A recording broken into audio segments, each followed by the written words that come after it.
Shabbat Israel, Shabbat Shalom, Shabbat. We'll be with you guys shortly, but for the time being, we're going to go ahead and start play a couple of videos for one of our beloved brothers, and then we'll get into the class shortly. So just bear with us. We'll be right with you.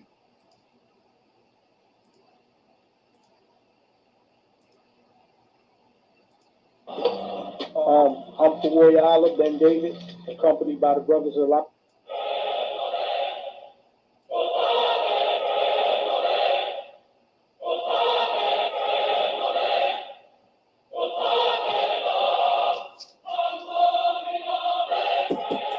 Shalom to the 12 tribes which are scattered abroad, the nation of Israel.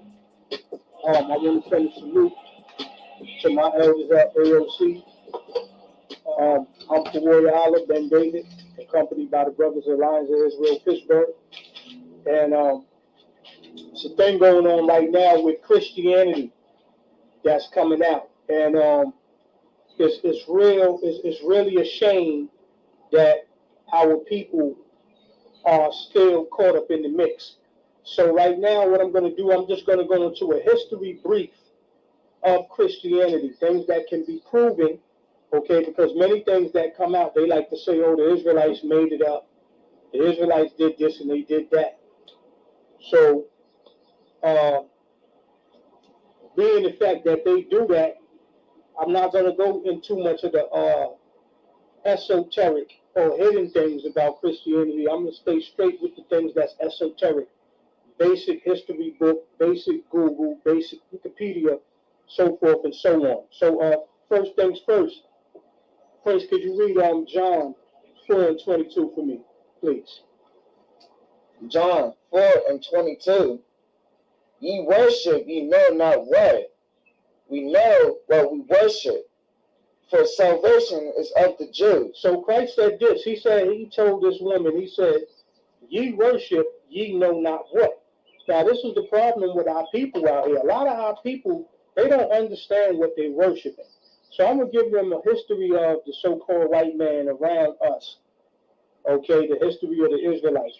Okay, so the first thing I'm going to come up to, cue your scriptures to Matthew 2:16. Okay, the first thing I want to come up to is Herod the Great. Okay, Herod the Great was the son of Antipater the Idumean. Okay, when you do research, you know Idumea is an Edomite. Oh, that's the kingdom of the Edomites. That's what. Okay, so any person that's an Idumean, they're an Edomite. Okay, so Antipater the Idumean was the father of King Herod the Great. Now, we're going to see what happened with this white man amongst these Israelites. Read Matthew 2:16. Matthew 2:16. Then Herod, when he saw that he was mocked of the wise men, was exceeding wroth, and sent forth and slew all the children that were in Bethlehem and all the coasts thereof. Right. So here now you have a white man in our land, in our country. What does he do? He kills all little children. Doesn't that sound similar to white people taking our babies and feeding them to the crocodiles? See, so when you have this stuff over here called Christianity is nothing new under the sun. Christianity ain't nothing but an old trick. It's just been broken down in bits and pieces, and the same things that they practice. Okay, the same way Margaret Sanger put Planned Parenthood in the hood or in our neighborhoods for our women to kill our children, it's the same thing. You see in the death of Israelite children, and you see these coolish Israelites like we had in the days of the Maccabees that joined unto the Greeks and then later they joined under the Romans. It's the same thing happening today. Okay, so now I want to fast forward because the scriptures tell you about Augustus Caesar and, you know, the other Caesars mentioned in the book of Luke. I want to talk about a dude named Nero Caesar. Okay, in 64 AD, Nero Caesar went and blamed Israelites for the burning down of the city of Rome. Okay, and that's when they started to really persecute Israelites. This is in Christian annuals. Okay, Now, this is also in Roman history by Roman historians. Okay? So you have a dude by the name of Tacitus. You have a dude by the name of Eusebius or Eusebius. These are Roman historians that let you know what Nero Caesar did. So around the year 67 AD or 68 AD, because he was killed in 68 AD, Paul was beheaded and Peter was crucified upside down. Okay, so when people talk about, okay, you're going to talk about Christ and everything, all you got to do is find the Caesars of his time. You can find history to find out that Christ was alive. Okay, he's recorded in Roman historian annals. All right, we're going to go ahead and pause right there for a minute. I want to jump somewhere else, and we'll bring this all home to you real shortly. And so, Shabbat. Like, you know, we just wanted to come out and talk about a few things that's going on in the nation and address the state, especially of what's going on with social media. So many things going on right now in the nation, and the scriptures have a lot of the solutions, and some of these solutions go back to us. They reflect back to us and how we do. You know, we can always talk about Esau, so forth and so on, but there's also things that we can do for ourselves. And seeing the nation, there's a lot of things out there that we know that the Lord is not pleased with. But we wanted to address some of these things and talk about them and, you know, show our people their transgressions, and maybe we can clean up and we can get out of here, you know. So I like to have one of the brothers read for me Ezekiel chapter 23 and verse 1, and we'll start and we'll talk about some of these things, because these things are serious matters. And we have to realize that social media is a tool that was given to us for us to address our people. A lot of people have been woken up through social media and knowing that this is a tool that we have. This is something of a international, you know, magnitude. This is something that I believe is divine from the Most High, because this cannot be stopped. Until they censor it, it can't be stopped. So you have people in various countries seeing these videos, seeing the brothers out in the corners, seeing the brothers doing classes and teaching. So while we out there teaching and making these posts and making these Instagram videos and tweets and all this type of stuff, we got to be careful with what we teach, and we got to get ourselves together. So it's some things of importance. King, whenever you're ready, you know, and before we even reach the point, we like to ask anybody who may have questions to hold those questions until tomorrow. You know, tonight no questions will be answered, but tomorrow, on tomorrow's Sabbath class, we will address the questions. So go ahead, King, whenever you're ready. Ezekiel 23 and 1, come? Come. Okay. So this is Ezekiel 23 and 1, and it reads, "The word of the Lord, which came again unto me, saying," Go ahead, continue, King. "Son of man, there were two women, the daughters of one mother, and they committed whoredoms in Egypt. They committed whoredoms in their youth. There were their breasts pressed, and there they bruised the teats of their virginity." All right, so these two women, there were two women who committed whoredoms in Egypt, and they committed whoredoms in their youth. So that's talking about the nation of Israel. Go down to the next verse, King.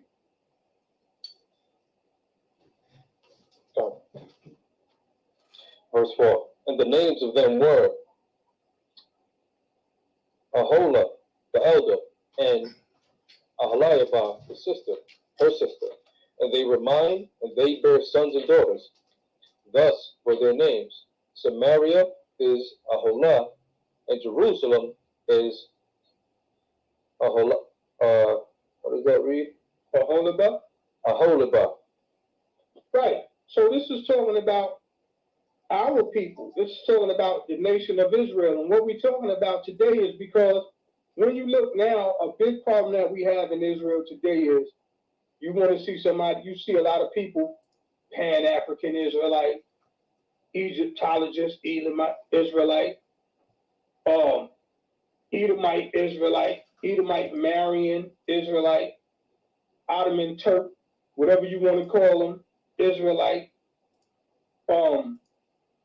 Christian Israelite, Buddhist Israelite. You see a lot of these abominations and whoredoms that came from Egypt, like Islam, in the nation today. And that right there, what a lot Israel has to do, we have to pick one master. We can't serve two masters. We can't serve three masters, four masters.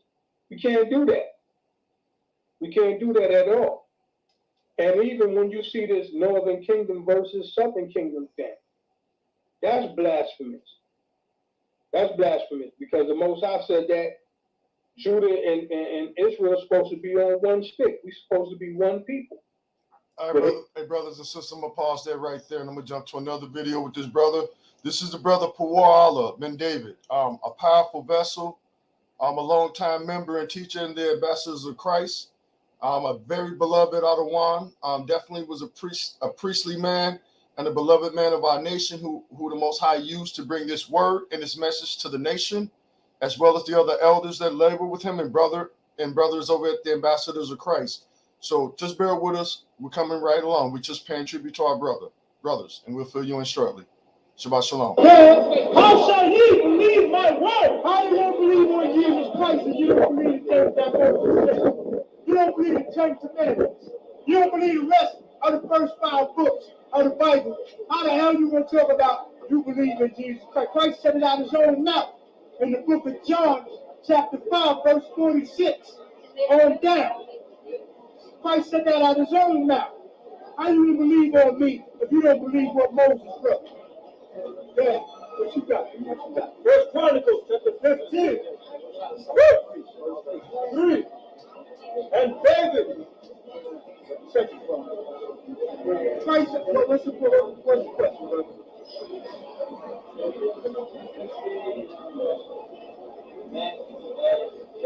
What about it?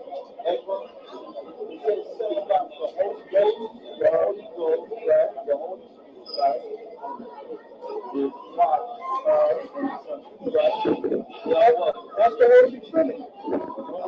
That's the Trinity. Yeah, Trinity.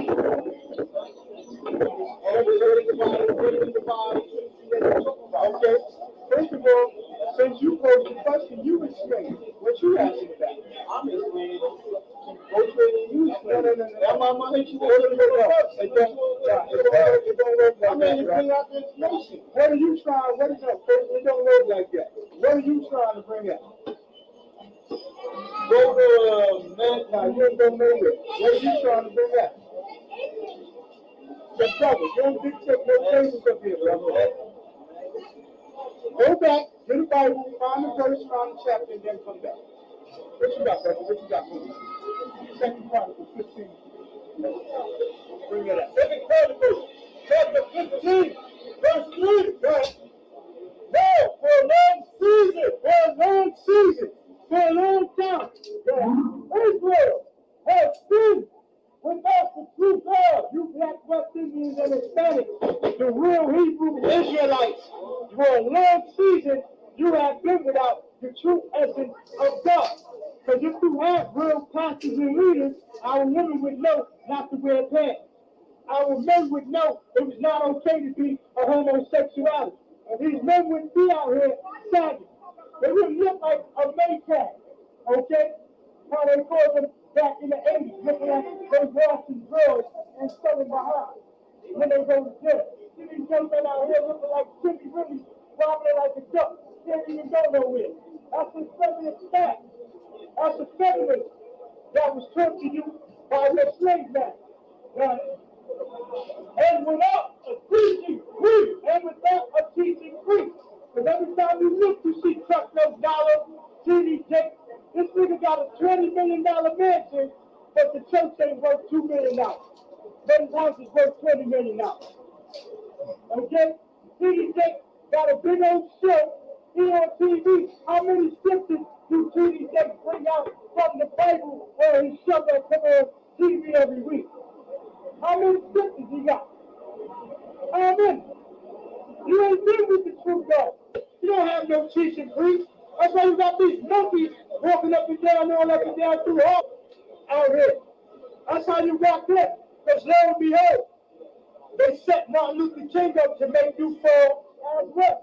Before he died, Martin Luther King said this: I sent my people into a burning house. Because there's nowhere in the Bible it says a so-called white man and a so-called black man is going to hold hands going into heaven. According to the Bible. Which were sealed. And they were sealed. And 144,000. Now, you have to understand. I went to Psalm 50 and 5. In order to be a saint, you don't have to die. The saints are descendants of the people that made the covenant with God during the time of Moses. That's the saint. You people walking up and down here are saints.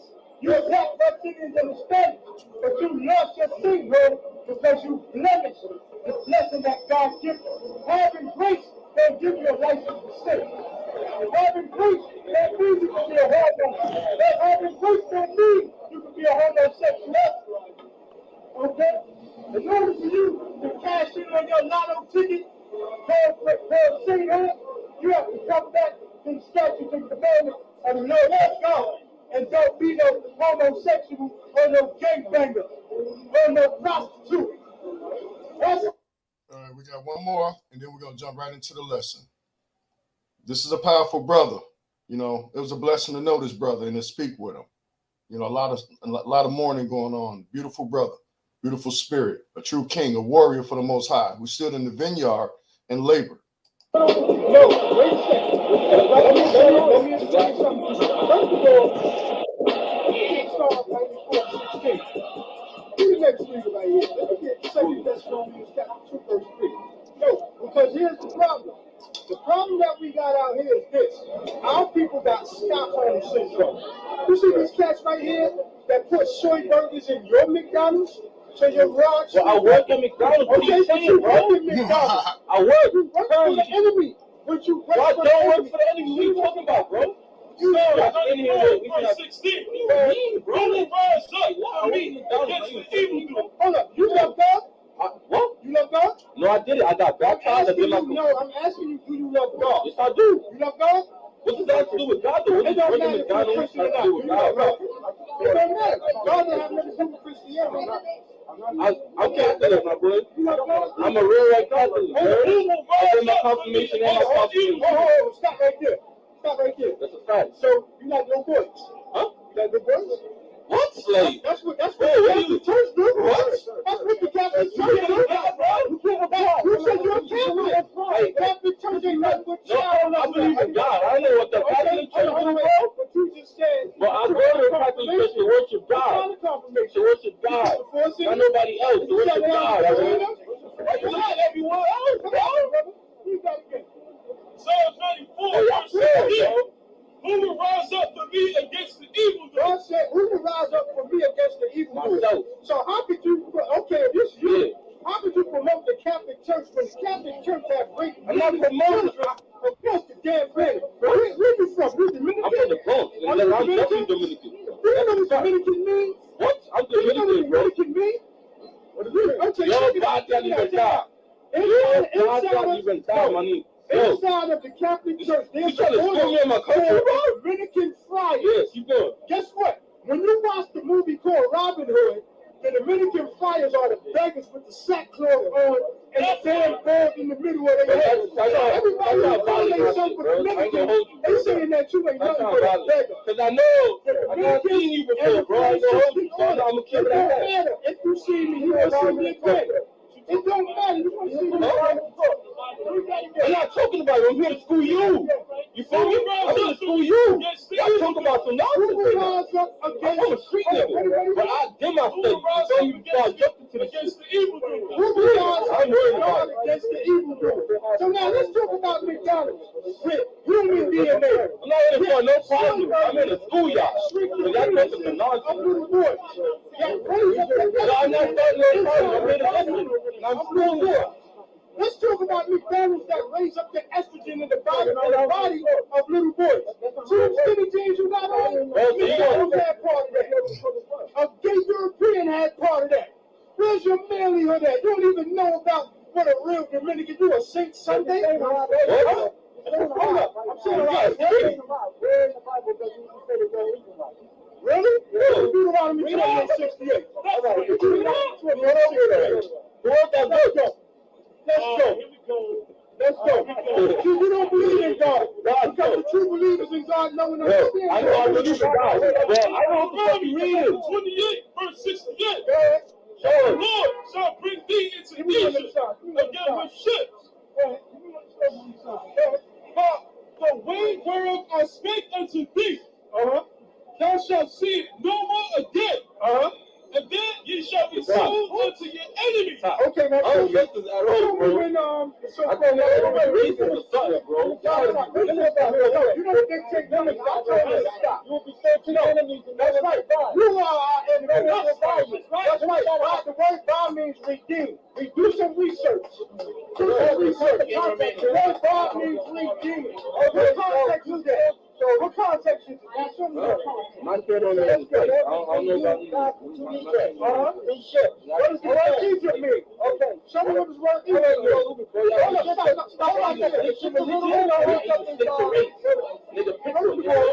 Let me give you religion of race. And I'm gonna stop right here, and I just want to go back to this one right here, and then we'll be ready to go in about 2-3 minutes. Or annuals.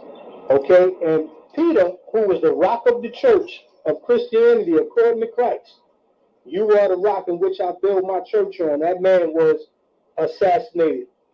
Okay, he was crucified upside down. All right, now this is the man that the Catholic Church admits is the first pope. They call him the first pope. Okay, so now we go forward. When we go to the year 70 AD, we know about the expulsion of Israelites in the year 70 AD. But what most people don't understand is that what you would call Christianity moved away from Jerusalem because Israelites were not in there no more. The Israelites weren't there no more. So now, when you see this, you also come to the time frame in the period where you see white people have now taken over the controls. They're slowly starting to take over the controls. So one of the cities that they moved to in 70 AD was a city named Alexandria, Egypt. Now we know Alexandria, Egypt is not really Egyptian because that came from Alexander the Greek. The second city that they took over and they built up was called Antioch. Now let's pay attention to the name Antioch. Antioch was built by Seleucus Nicator of the Seleucid Empire. Now here's a man that they had a line of the name Antiochus. Antiochus, these people were wicked men and they were severe enemies of the Hebrew Israelites. And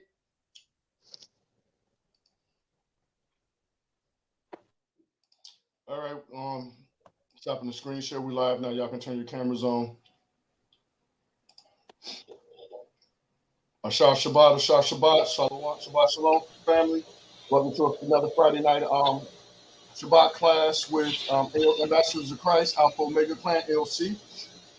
Just want to send a shout out to the chat, to the sister Elizabeth Duran, Wanda, Trish Carson, the brother Sergeant Zion, Sergeant Nawa, Ambassador Mayan, J. Cole, Queen, Alicia, Prince of One West, Anat Israel, and Sylvester Robinson. We all thank you all for coming in and tuning in with us again on a Friday night. I'm Ambassador Yabat this time. Brothers, y'all want to yourselves? Khan, this is Ambassador Barak. Shalom. This is Soldier Emmanuel. Shalom.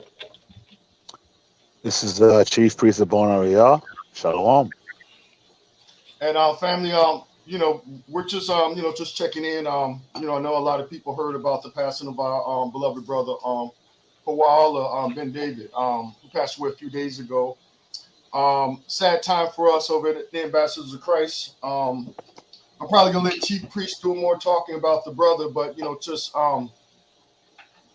scriptures always tell us to know about who we labor in the vineyard with. And paying reverence to those that labor with us, as well as our elders and those that labor before us. The interesting thing is with those videos we're showing, we saw the brothers in the street scoffing with them. But then when you actually see the videos where the brother Hawar was teaching, just like that last video with Nero and going into that history, if you really understood the mindset of brothers like him, there's no way in the world you would sit there and argue and scoff with a brother like that has that type of spirit on him and knowledge. It's an opportunity for us to learn. And I tell you for myself, I've learned a lot from that brother over the last few years. Awesome king, very knowledgeable, thoroughbred. And I'm going to digress real quick and let Chief Priest Abban Ariya go ahead and speak on the brother. Them brothers labor together much longer than I've ever known the brother. So I think it's only right that the Chief Priest go ahead and speak. The water king, shalom Israel, shalom the Most High's people. I'd like to be here and say, hey, this was unexpected, and the brother, but it wasn't. It wasn't. If anybody knows the brother, especially as long as I've known him, he's been suffering for a very, very long time. He's been tried for a very, very, very long time. I'll give you, just to keep in context how long I've known him. I've known him longer than we were both in the truth.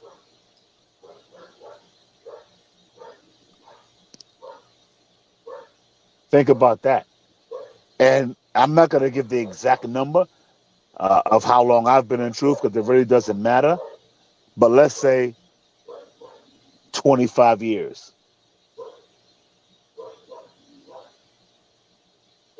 So do the math.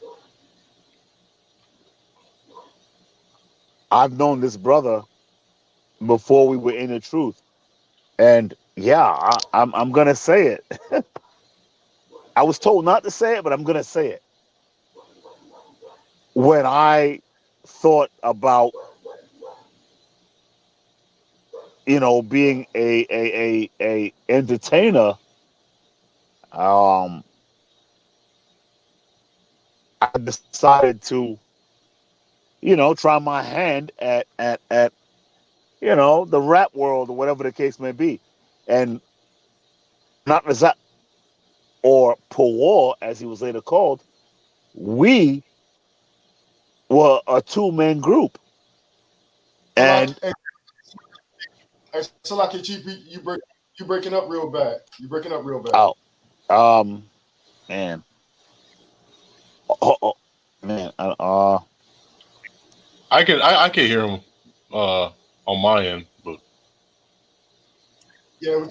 Okay, kind of. I thought it was. Yeah, it sounded like he was going in and out. Go ahead, King. Hold on, maybe. Okay. How about now? It's too up. Okay. So yeah, I've known this brother for a very, very, very long time.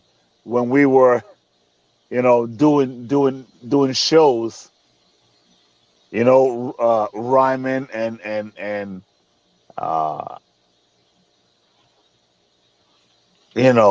things like that. So,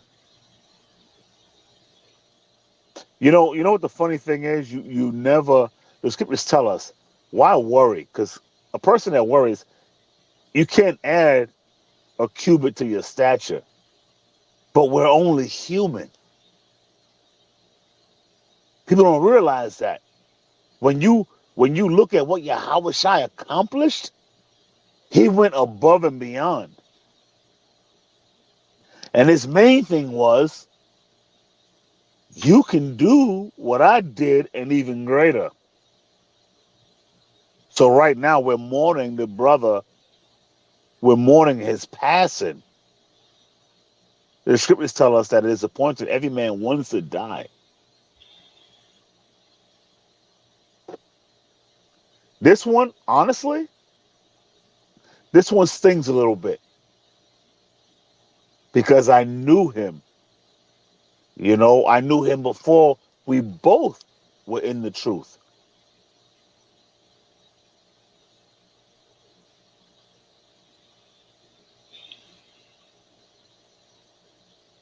Yeah,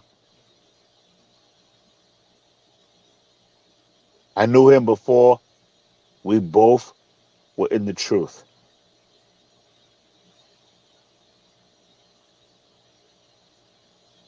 I don't know if the Most High will bless you, brothers, and anybody that's out there with that type of friendship, with that type of brotherhood for all those years.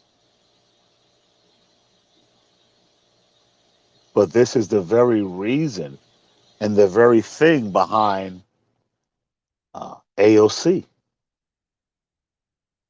There is no,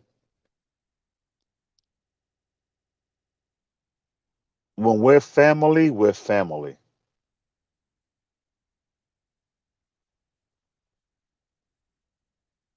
You look at a lot of camps, brothers join camps 2, 3, 4, 5 years.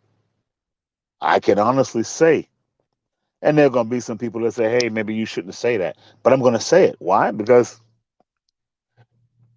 I would be going out of my character if I gave a damn. And I don't. But when you look at AOC, the foundation of AOC, we've been together 30 years and better.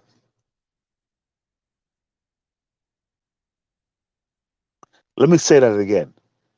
30 years and better.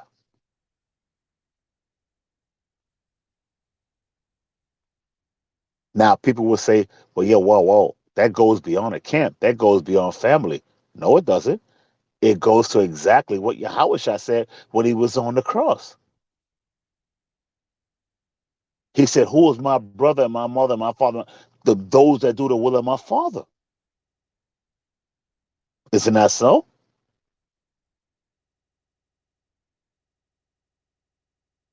So even though I've been with these brothers and Pawar over 30 years,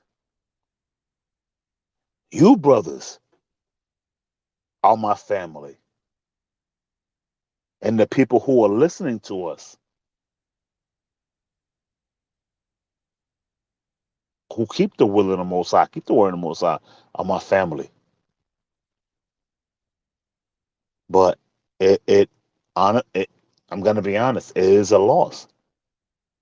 It is a loss. I've known Pawar a long time. As a matter of fact, I've known him so long that Pawar is the newest name that he had. You would have thought he was trying to avoid paying taxes, all the names he had.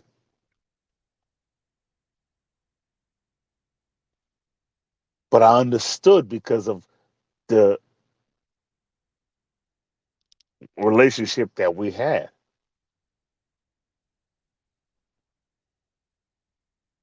Now I'm going to ask an honest question. What are you most thankful for right now? And I'm going to go first. And this is going to sound crazy, but understand what I'm talking about when you become seasoned. I'm thankful that I'm not Pawar. How about y'all? I'll leave it there.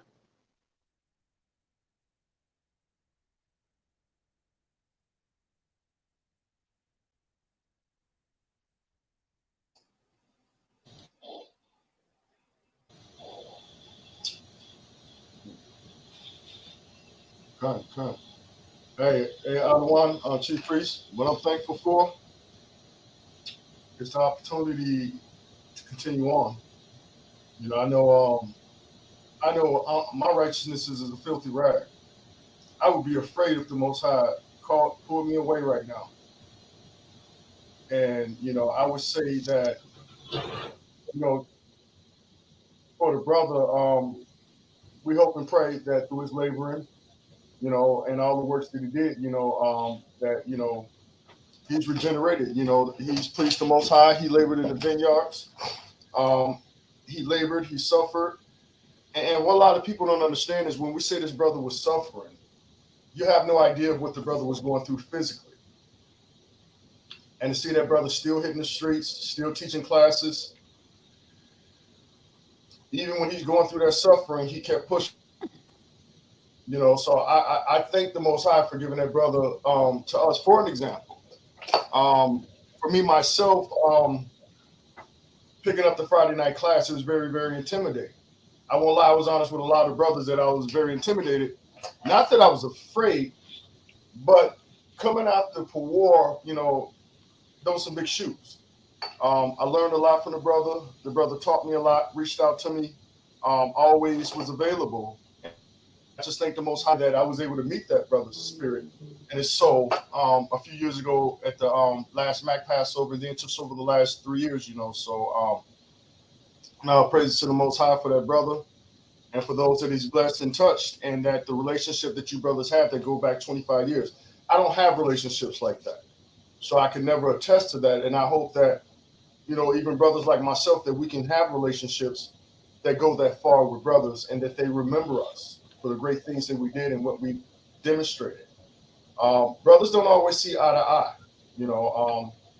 I don't, that's my bond. I don't always see eye to eye with my bond, but there's a commandment that we must keep, is that we're supposed to love our brothers as ourselves and never bear any grudges against our brothers. And Pawar definitely was a beloved brother of the ambassadors of Christ. You got anything you want to say, Ambassador Barak? God, one come. I didn't know him for that long, but like a couple years ago, when I was still a little worldly, I don't know how, but I would make it on them Friday classes, maybe 10 minutes late, something like that. And then you sit on the phone, and then everything just goes away. You hear the voice, you hear the Most High in his voice, and it's basically talking to you. He's talking to you. He was talking to me, I thought, half of them times. And it helped me out. Obviously the Most High gets the increase. The Most High definitely gets the increase in the end. And but through his vessel, man, like just his voice, and just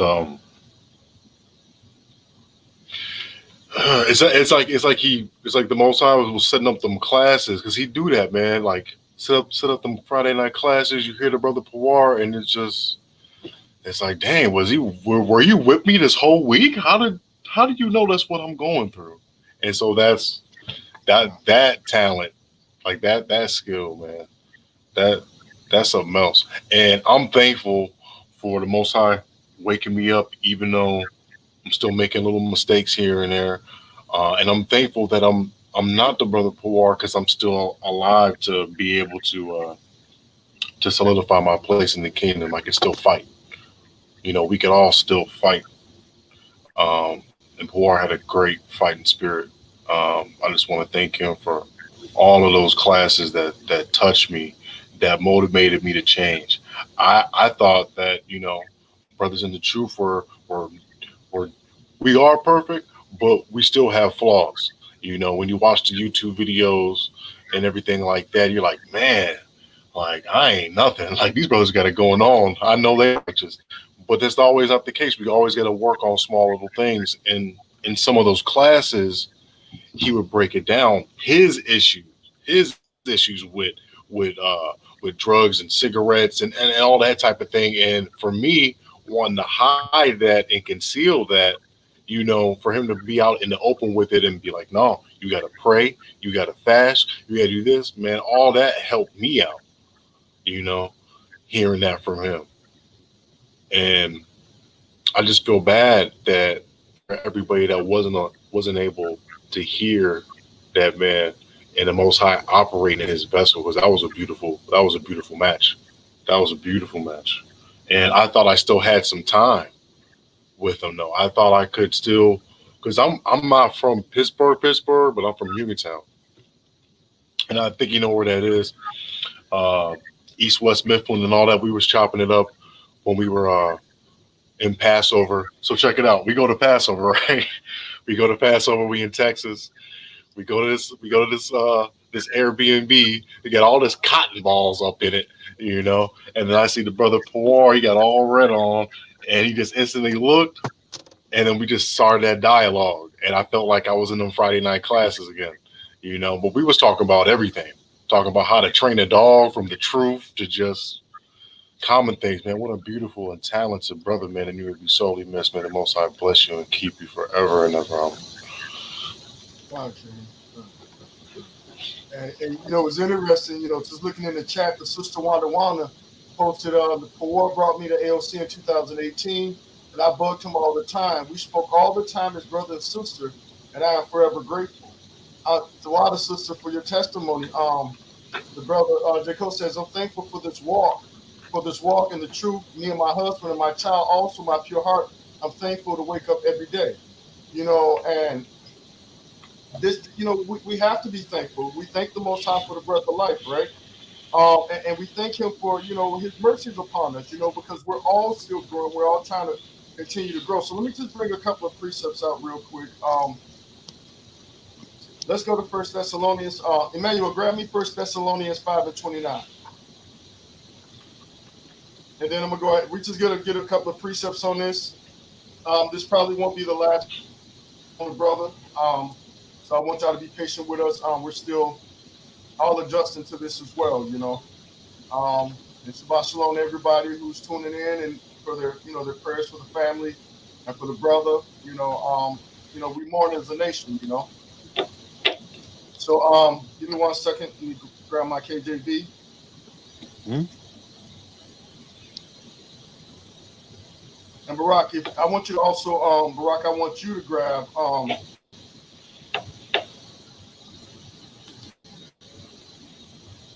1 Corinthians 15 and 58 out of 1. Come.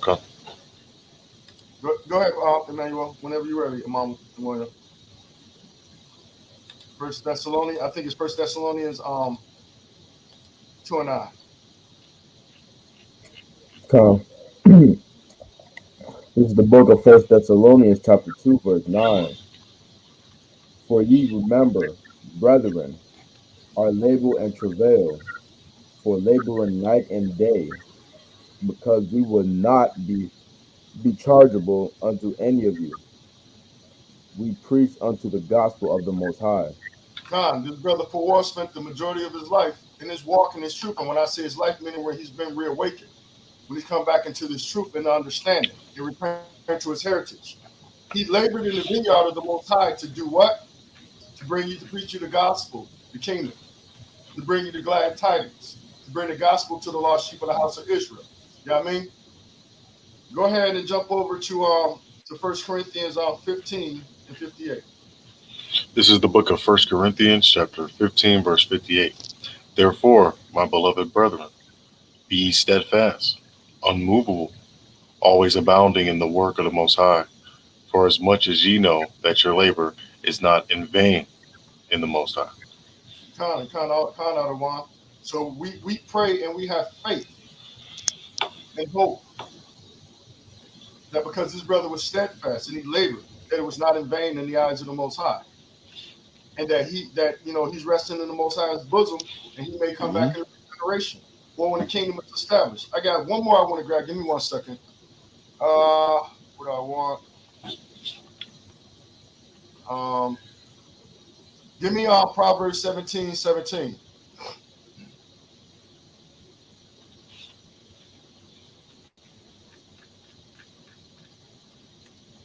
And somebody grab me Ecclesiastes 3 and 4. I got Proverbs. I got Ecclesiastes.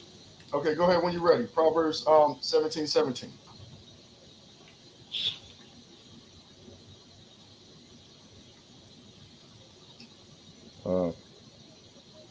Proverbs chapter 17, verse 17. A friend loveth at all times, and a brother is born for adversary. For adversity. The brother for Adversity. was a brother that loveth at all time, that he was a brother that was born for adversity. Remember, the scriptures tell us to prepare thy when we come to serve the Lord, to prepare our soul for temptation. It also talks about, and I want to get, I don't even want to quote it. Let me get that. Give me, Emmanuel, I want you to grab First Peter 1:7, but go ahead with what you got, Barack. This is the book of Ecclesiastes, chapter 3, verse. I'll go verse 1. Start Okay. from the top. Go. To everything there is a season, and a time to every purpose under the heaven. Uh-huh. A time to be born, and a time to die. A time to So, like, plant. hold on right there. Remember, the chief priest spoke this, and I pray everybody was in the spirit to receive this message. It's like he said, it's a time to be born and it's a time to die. So as he stated that we in the know what was going on with the brother, and we just kept him in our prayers and tried to continue to be beloved brethren to him in this time of need, and we're still going to do that for the family as well. Go ahead, read that again from the top. Ecclesiastes 3:2. To everything there is a season, and a time to every purpose under the heaven. A time to be born, and a time to die. Mm-hmm. A time to plant, and a time to pluck up that which is planted. A time to kill, and a time to heal. A time to break down, and a time to build up. A time to weep, and a time. It's okay for us to weep as a nation. It's okay to weep as a nation. Go ahead, King. A time to weep, and a time to laugh. A time to mourn, and a time to dance. Okay, we're gonna stop right there. Give me that First Peter 1:7, and then I got one more, and then we're gonna see what the chat has to say. Anybody got any thoughts or any things they want to share, any memories about war? And then we'll go ahead and jump into your lesson. First Peter 1:7. First Peter chapter 1, verse 7. That the trial of your faith, being much more precious than of gold, that perish, though it be tried with fire, might be found unto praise and honor and glory at the appearing of Yahushua. Con. So through the trial of his faith and through his works and following the commandments and the faith and keeping that zeal, not just regular zeal, but having the actual zeal according to knowledge. Having that Proverbs that Solomon understanding, that King David understanding, and all of those things, right? So the brother definitely was tried in the fire and might be found under praise and honor and the glory at the appearance of Yahweh Shah. You know what I'm saying? And I got one more, and then give me 1 second. I got someone particular, but it slipped my mind real quick.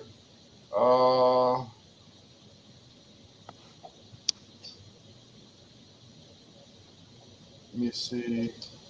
Okay, yeah. First Thessalonians. There it is. First Thessalonians 4:13. Somebody can read that for me. First Thessalonians 4:13.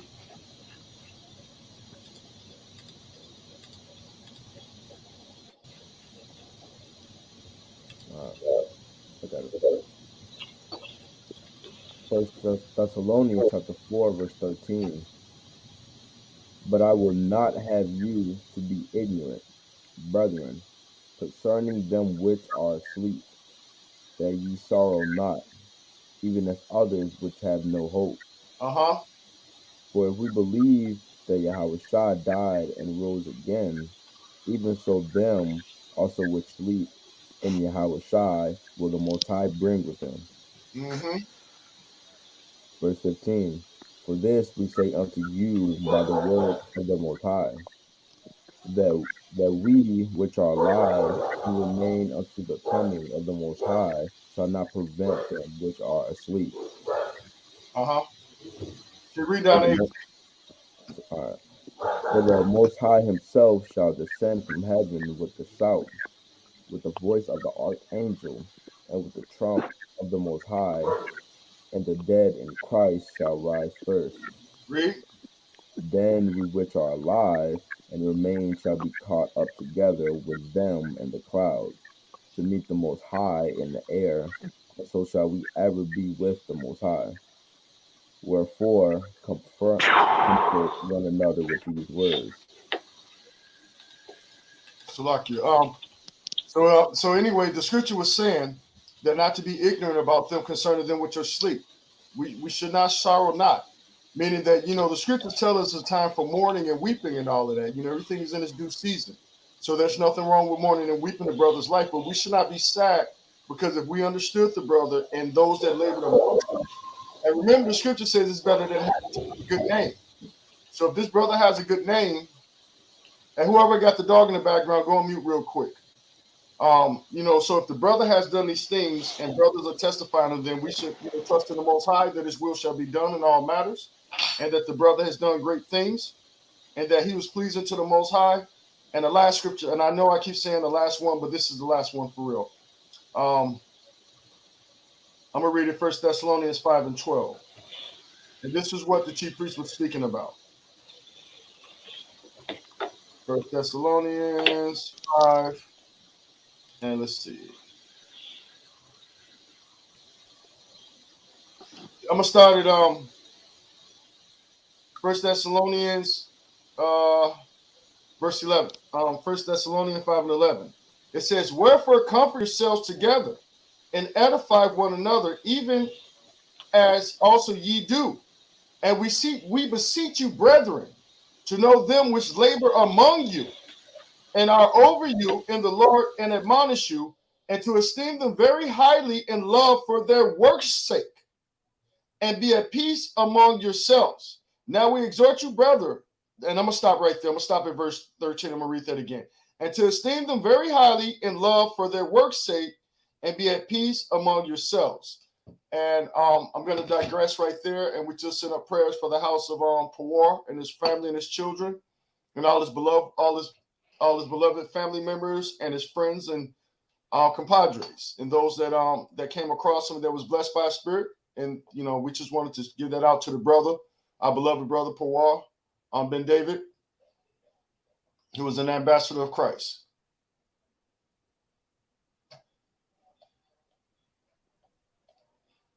This is honestly, this is a rough one. A lot of times,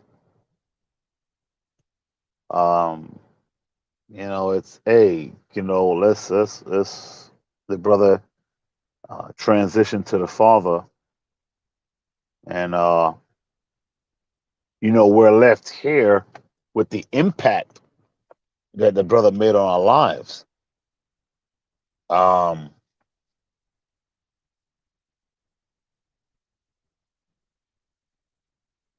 This was a little different only because of the fact that I knew this brother before the truth. So, it's a little, it's what you're gonna do. I knew this brother before the truth. We were very, very, very close. I told my stepson, who's in the Navy, and I told him about it yesterday, and he couldn't even deal because they were that close. He couldn't even deal.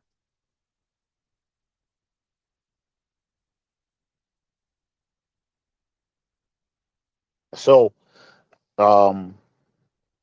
it's a great loss, man. But the Most High is not about losses. The Most High is about winning.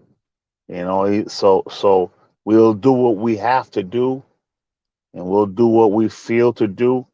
But we'll move on. We'll persevere, and we'll continue to spread the Most High's word and live the way the Most High told us to live. That's it.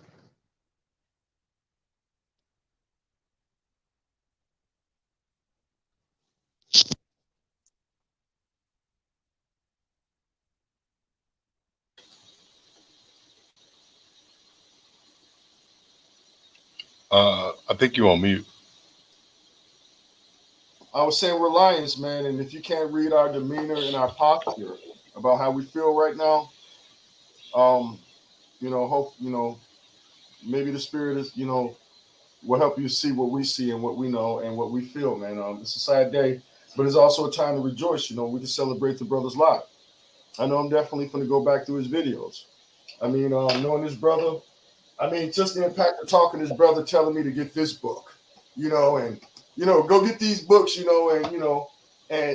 just the different conversations and the men that you labor with, and knowing that those men that are about wanting to see your growth, to want you to be a righteous vessel for the Most High. Even where you're making mistakes, that they're always encouraging you. So I want to send a salute out, to Pawar and his family again. A strong fist for the brother, and we're gonna keep pushing. That's the ambassadors of Christ, but we're gonna keep that brother in our spirit and in our heart. And on that note, let me just check the chat real quick. And let me see.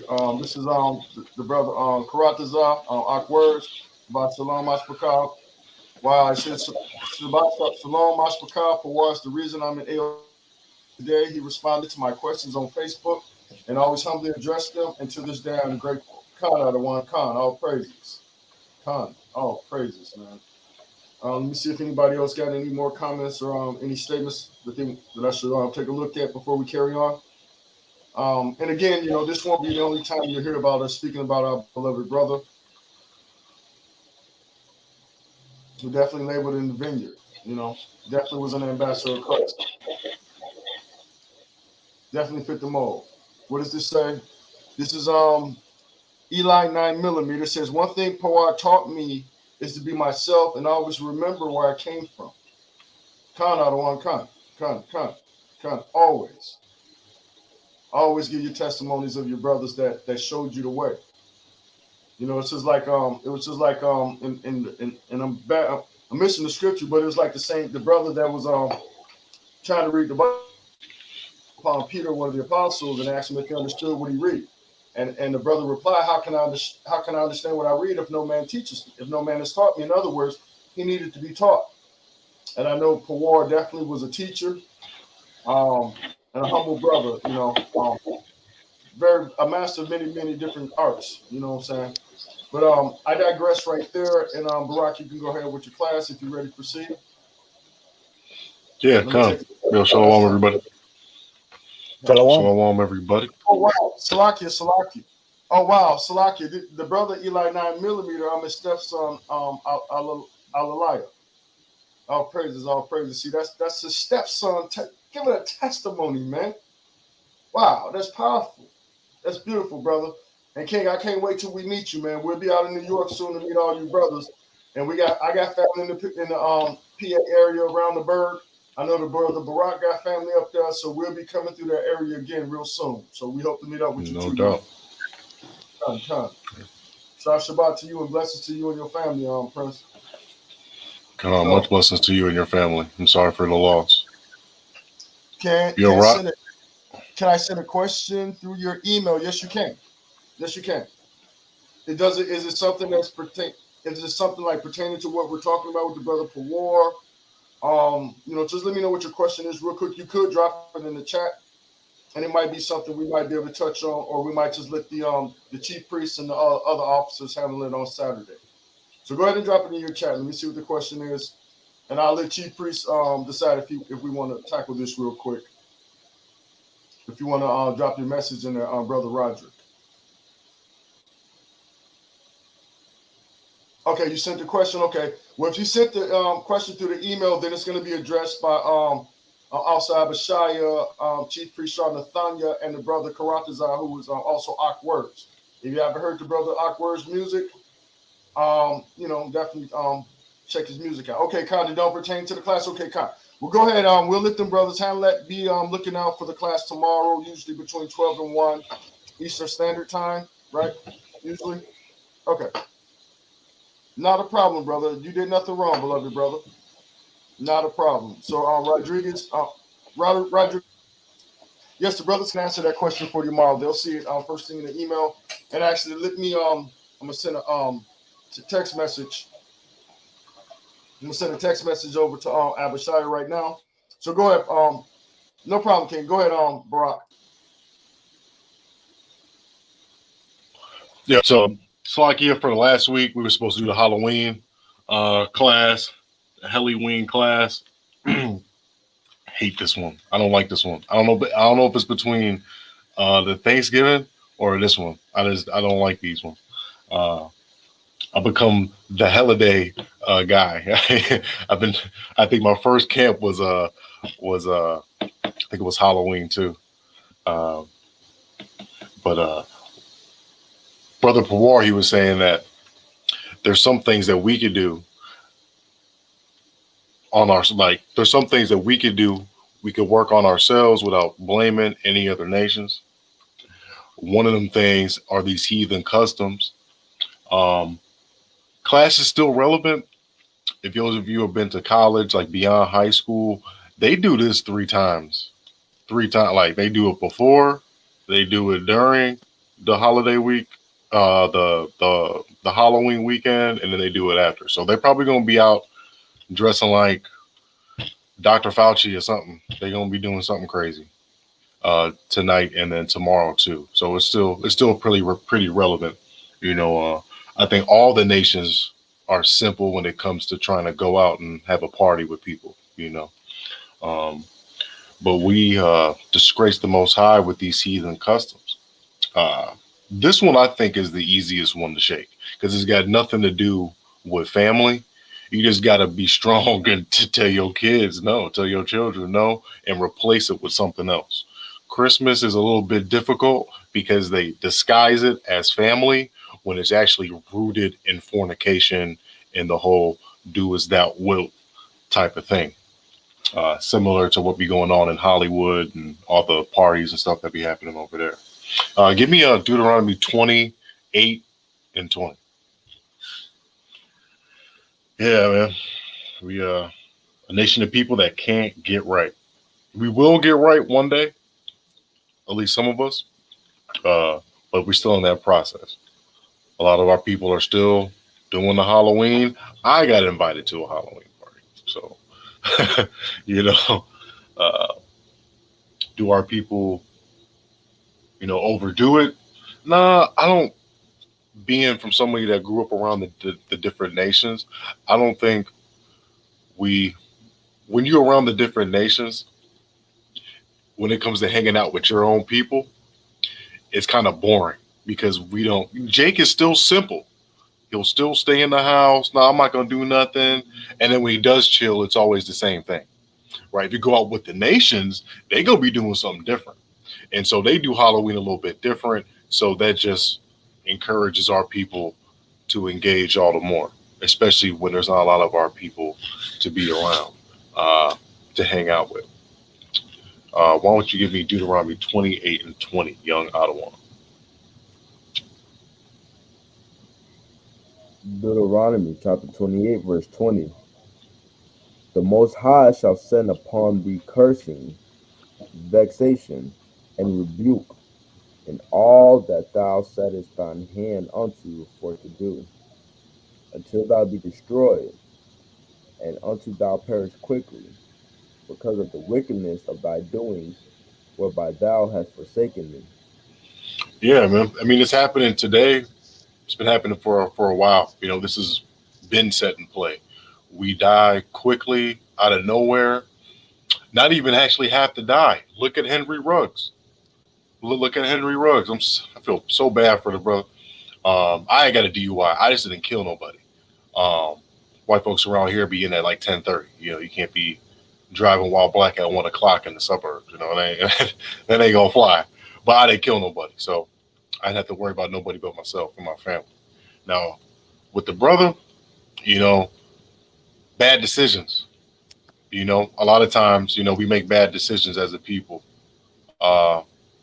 There was a Halloween party in Joliet, not right by my crib, but like 45 minutes away.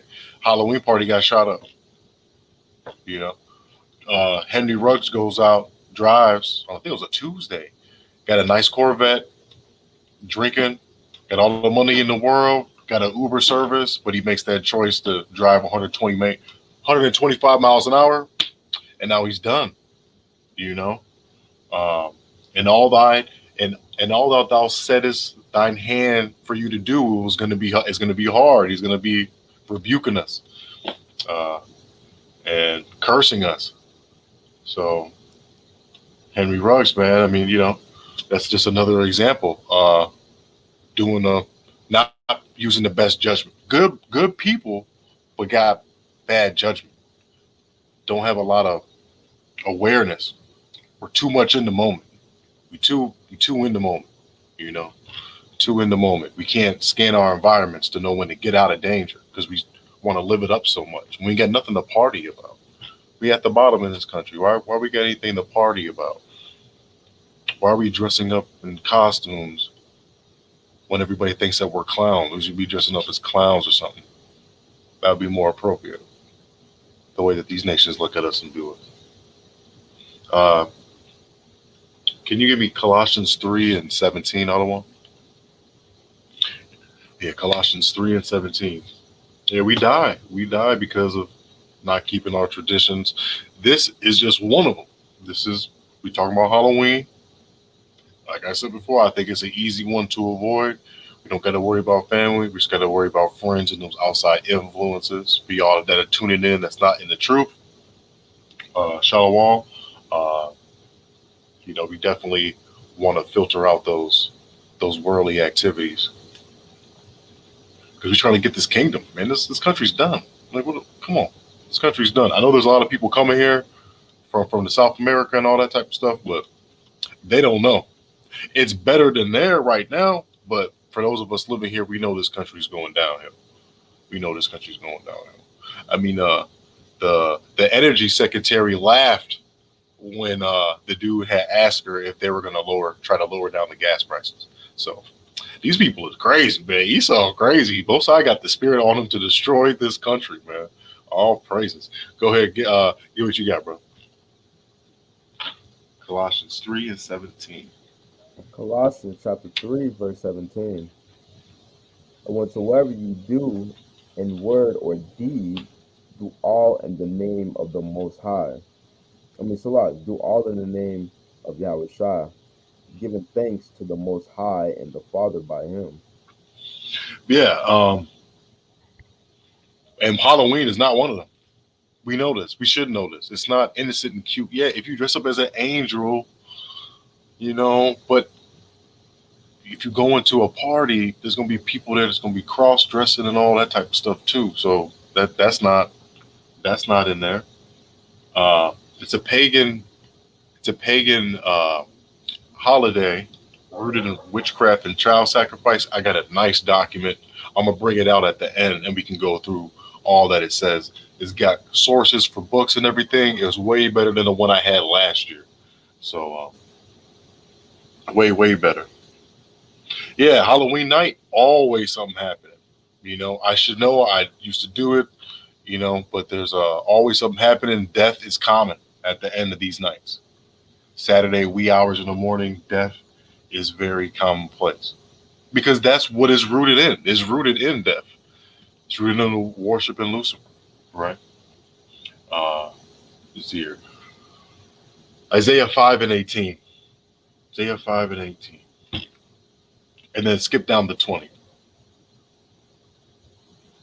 Isaiah 5 and 18. Yeah, because we use things as an excuse. We use things as an excuse to mess up, to transgress the law. But if you want to be, razor blade in the candy. I remember that growing up. With the Reese's Pieces. I remember that. I remember we went to this Edomite's house, and we, we say the thing, and he opens up the door, and he's looking around, and he's like, "I got some Brown's chicken," and he gives us some Brown's chicken. We going back to the crib. My mom opens it up, starts tearing it apart, looking for razor blades. Crazy. Isaiah 5 and 18. Isaiah chapter 5, verse 18. Woe unto them that draw iniquity with cords of vanity, sin as it were with a cart rope. Man, that's a bar. That's a bar. You see how slick that was? Like when you know what it's talking about. So it's saying that you're using Halloween in this case to pull sin, which is a cord of vanity, which is nothing. This holiday means nothing, and you're transgressing the law by celebrating it. So you're pulling it closer to you as if it were a cart rope. So you're pulling that sin on this Halloween, you're pulling it right closer to you. And what do? Real quick. And you can skip down to 5 and 20. Skip down to 5 and 5 and 20. And then I'll get something too. Verse 20. Woe unto them that call evil good and good evil, to put Right, darkness so- for light. No, go. No, you good. You good, other one. That put Darkness darkness for light? and light for darkness. That put Yeah, we know. for sweet and sweet for bitter. Right. It's sweet for bitter. That's right. And this holiday is backwards. You already know it. You can do whatever you want. It's that do as thou wilt energy that Saturnalia used to have. Basically, you could say, it's like New Year's Eve, but more extreme with the costumes. It's like the same type of deal. Let's go to. I'm gonna get Isaiah 59. Yeah, every time I do the classes on here, my computer gets slower. Let's see here. Yeah, this is Isaiah 59, first verse. Behold, the Most High's hand is not shortened that it cannot save, neither his ear heavy that it cannot hear. But your iniquities have separated you between your God, and your sins have hid his face from you that he will not hear. So your sins are people going out on the Halloween. It's not doing anything for our nation. It's only pulling us away from the Most High. And he's hiding from us. Oh, you going out? You dressing like that? Oh no, I'm leaning off you, shorty. So the Most High is ducking like, no, that ain't me. That ain't my children. Not doing that. Not doing that. You not. You got to think of it like, as a father. Hey, I don't want you going out, hanging around with them kids on the block. They up to no good. And what do? You hang out with them. You keep on doing that. What your father gonna do? He's gonna kick you out the house. So, because of our idolatry, whoring after these other holidays, whatever you want to call them, that's what the Most High does, man. He kicked us out. And now we don't got our own country. We got to live within these laws that are built to mentally break us down and destroy us. Just ridiculous, man. This nation's ridiculous. I can't wait till the Most High turns up on this Babylon. So let me get Deuteronomy 22 and 5 out of one. Deuteronomy 22 and 5. Because if we're saying that Halloween is good, it's if you say that even as a Christian, if you say that you're gonna celebrate Halloween, there's laws that you're gonna be breaking when you do that. Deuteronomy 22 and 5. Deuteronomy chapter 22, verse 5. The woman shall not wear that which pertaineth unto a man, neither shall a man put on a woman's garment. For all that do so are abominations unto the Most High. That power. Come. And listen, I mean, and the scriptures say if you don't rebuke things that are wicked and evil, then what does that say about yourself? So the Most High is operating almost like the police. If you in the car with somebody that's suspected of a crime, or got a gun on him, or got drugs on him, or whatever the case may be, if you're in that car, you're going to be guilty by association.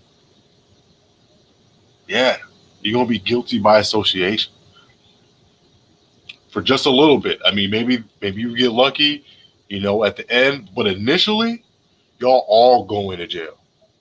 Y'all all gonna get interrogated, handcuffed, do whatever. Y'all all going, even though you didn't have nothing on you, but you were around that. So you go to Halloween, you might, especially around here by me, with the nations, you might run into somebody wearing a cross dresser, because there's one out of every party I went to, there was always a couple Edomites that had on some type of dress or was dressing like a girl or something. There was always something weird about that. They really like doing that.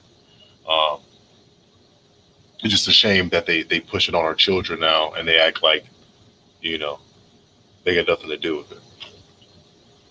Yeah, it's just there's a lot of things, man, that's going against the Most High's laws when you step out, because you're going to be around women that aren't dressed modest at all. Um, they're dressing like what? Hey, I'm this for Halloween. Really? Um, there's there's no horrors in Israel, sweetheart, and there's not going to be in this next kingdom. So we can't be wearing that type of uniform. If you get what I'm saying. Let's go to Leviticus 20 and 27. Let's get some law about that, because a lot of, like, the number one costume I think of all time for to wear is the witch. I think a lot of I forgot the numbers though. There was a site that I was on before class, and they were, but there's it's kind of profound, but there's a lot of women have dressed up as a witch at least once in their life because of the Halloween, right? And that's again going against law. Can't be doing that. We can't be conjuring up familiar spirits. We're gonna go on to Saul. So let's start with Leviticus 20 and 27. Leviticus chapter 20, verse 27. A man also or woman that hath a familiar spirit, or that is a wizard, shall surely be put to death. Shall surely be put to what? Death. Read. They shall stone them with stones. Their blood shall be upon them. Yeah, that's correct. Witchcraft is no bueno according to the Most High and the laws that we were given. So why are we dressing like that? Why are we dressing up our children as things that were forbidden in our nation? It don't make no sense. Uh, let's read about Saul, poor brother Saul. I don't really like to get on Saul. A lot of people like to get on him. But not following directions is a very Israelite thing that we have. We're very stubborn, and sometimes you just, that gets to the best of us. We don't follow simple instructions. So I don't really harp on them about that. It's just, it's just more proof that Saul was a so-called Negro, because there's no way another nation, because you could tell a nation to do one thing and he'll do exactly that. We aren't, it ain't working like that. We might get half of it right. At least in our state that we have right now, since we're destroyed without the law, statutes, and commandments of the Most High. 1 Samuel 28 and 7. 1 Samuel 28 and 7. Salakia. Yeah, let's talk about what 28 and 7, and I think it's down 1 too. But yeah, give me 1 Samuel 28 and 7 on it. 1 Samuel chapter 28, verse 7. Then said Saul unto his servants, Seek me a woman that hath a familiar spirit, that I may go to her, and inquire of her. And his servants said to him, Behold, there is a woman that hath a familiar spirit at Endor. So the backdrop of the story is Saul's messing up. He's about to get smoked by the Philistines. He's just looking for help, and so he wanted to conjure up familiar spirit and get into some witchcraft and some wizardry. But check out what the woman said. Verse 9. Verse 9. And the woman said unto him, Behold, thou knowest what Saul hath done, how he hath cut off those that have familiar spirits, and the wizards out of the land. Wherefore then layest thou a snare for my life, to cause me to die? Right. So you can't say that we banished it and then want to go and do it. That's being hypocritical. So that's why she was like, yo, I don't want you to kill me for doing this because you said that we were supposed to be doing it. Well, he didn't say that. The Most High said that, first of all. And so, that's Saul doing Saul things. That's us doing Israel things, We say one thing, do another. We don't take direction. Take our titles and our positions of power for granted. So Saul is definitely a learning point. It's a very humbling, 1 Samuel is a very humbling book. Sure, we got a lot of flaws that we got to shake out. Flaws of antiquity that's still here with us to this very day. It's crazy. It's crazy. But, like brothers are saying, we got to keep fighting. We got to keep pushing until more people know that celebrating these holy days is going to bring more damage and cause more harm to our people. So we got to stop celebrating these things, and the Most High will show his face, maybe show a little bit of his power, maybe give us a little bit more protection on these streets, keeping not keeping their holidays, saving more black lives, right? It makes sense. It definitely makes sense. Hosea 4:6, we're destroyed for a lack of knowledge, right? It's a foundational scripture, and a lot of our people, now that I know what the Most High requires of me and what he likes and what he doesn't like, it's hard for me to think that I don't know. Like, it's hard for me to see people that don't know that, but they don't. I know that's bad now, especially now. I always thought it was demonic, but I know that it's for real, it's set in stone in the scriptures, in Leviticus, in the law, that the things that Halloween consists of breaks this law, breaks that law, breaks that law. I'm talking about blood on blood on blood. While I say blood, because blood is sin, and I'm not trying to be covered in my own blood.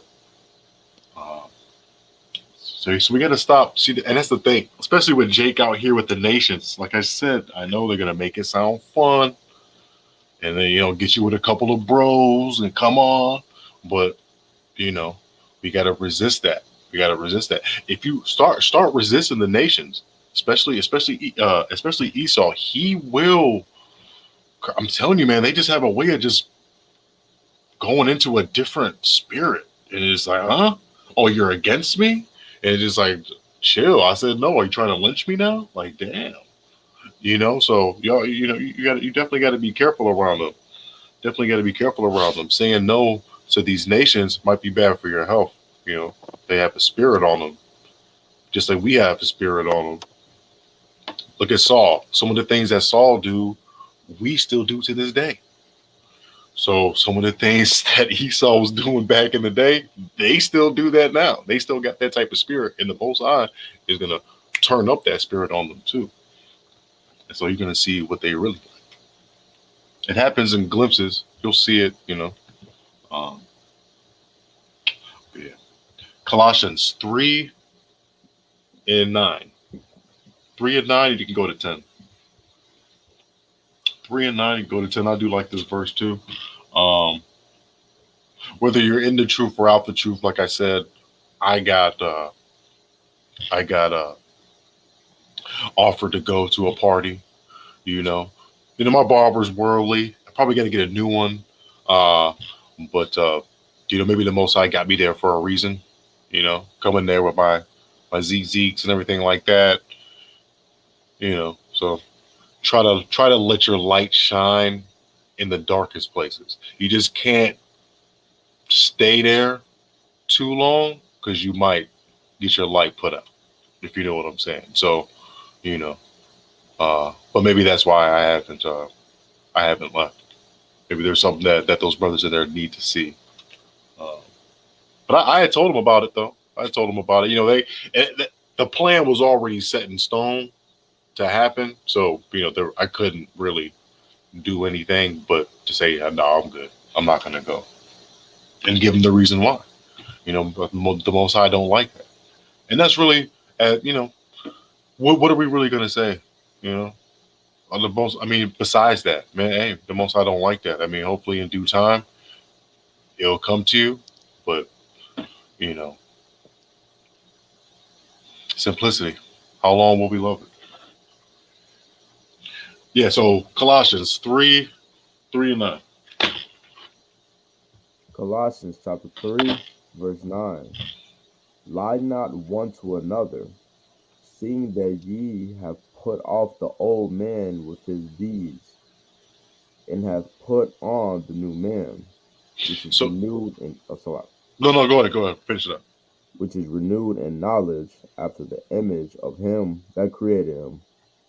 Right. So I mean, once we get renewed in this truth, we know that we doing ill, and we transgressing by keep on going to Halloween, Thanksgiving, Christmas, 4th of July, even Memorial Day.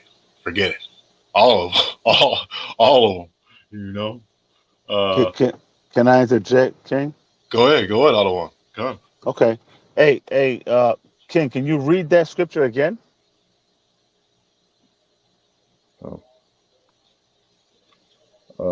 Colossians chapter 3, verse 9.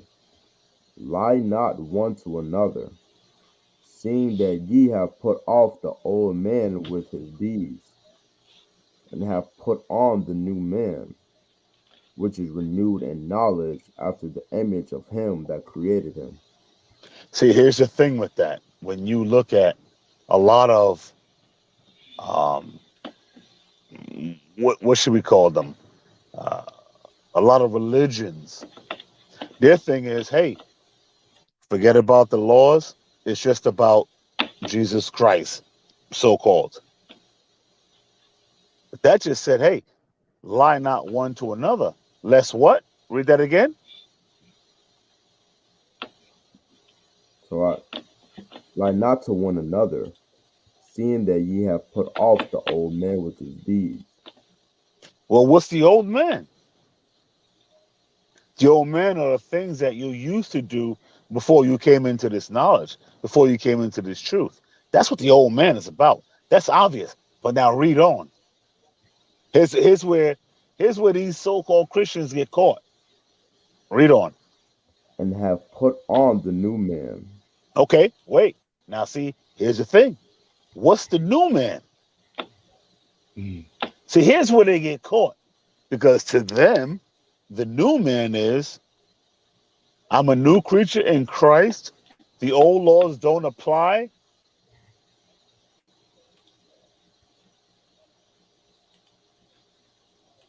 Yeah, my screen didn't freeze. That's what they're about.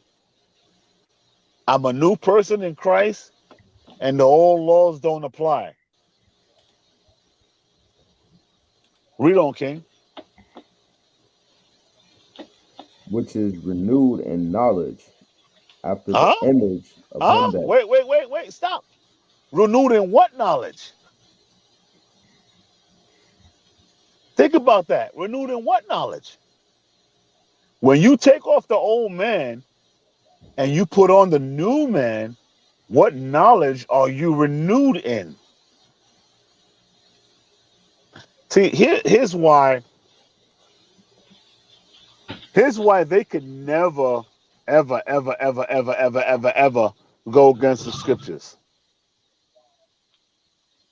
But I tell you what, I'll explain that in a minute. Go on with the scripture, King. Which is renewed in knowledge after the image of him that created him. Here's the thing. After the image of him that created him. Who's the image that created him? That's the Most High. And who was the image that he created? Yahweh Shah, the Mashiach. And what did the Mashiach say when he came down? I came to do the will of my Father, not of my own. So when we look at that, what we got to understand is that the so-called world, the so-called Christian world is based on, hey, you don't have to do anything else. There are no works. You don't have to worry about that. All you have to do is believe that the blood covers you, and that's that. And so that's in a direct opposition to what we teach.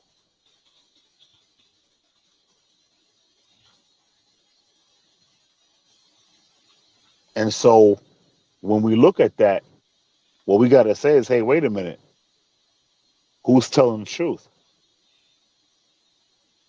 Like, what's going on with that? Now, I know the King Barak was teaching about certain things, but hey, look, as long as we go back to the beginning, the understanding of what the Most High desires will become clear to us. Can we at least agree on that? Good.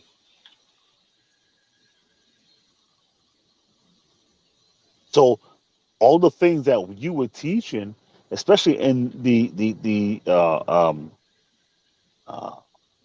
you know, the past classes, hey, look, man, there is a big movement. Let me just say this. There is a big demonic spiritual movement to go against the words of the Most High. That's why the scripture says in that time shall be a great falling away of the faith. There is a big spiritual movement that is taking people away from what the scriptures is saying, the great falling away. And that's what's going on right now. So everything that we teach, everything that we do is to counteract that. Yeah, we can, listen, we can speak 100 different things. We can go into all types of, books and histories and all these other type of things. The main thing of this whole thing is, how do we prevent the great falling away? Okay? Come. It won't come. So sometimes we just got to cut to the chase.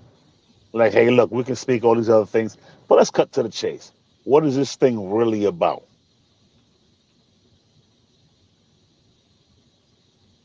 Go ahead, King. Oh yeah. Hey, we gonna get into what it's really about.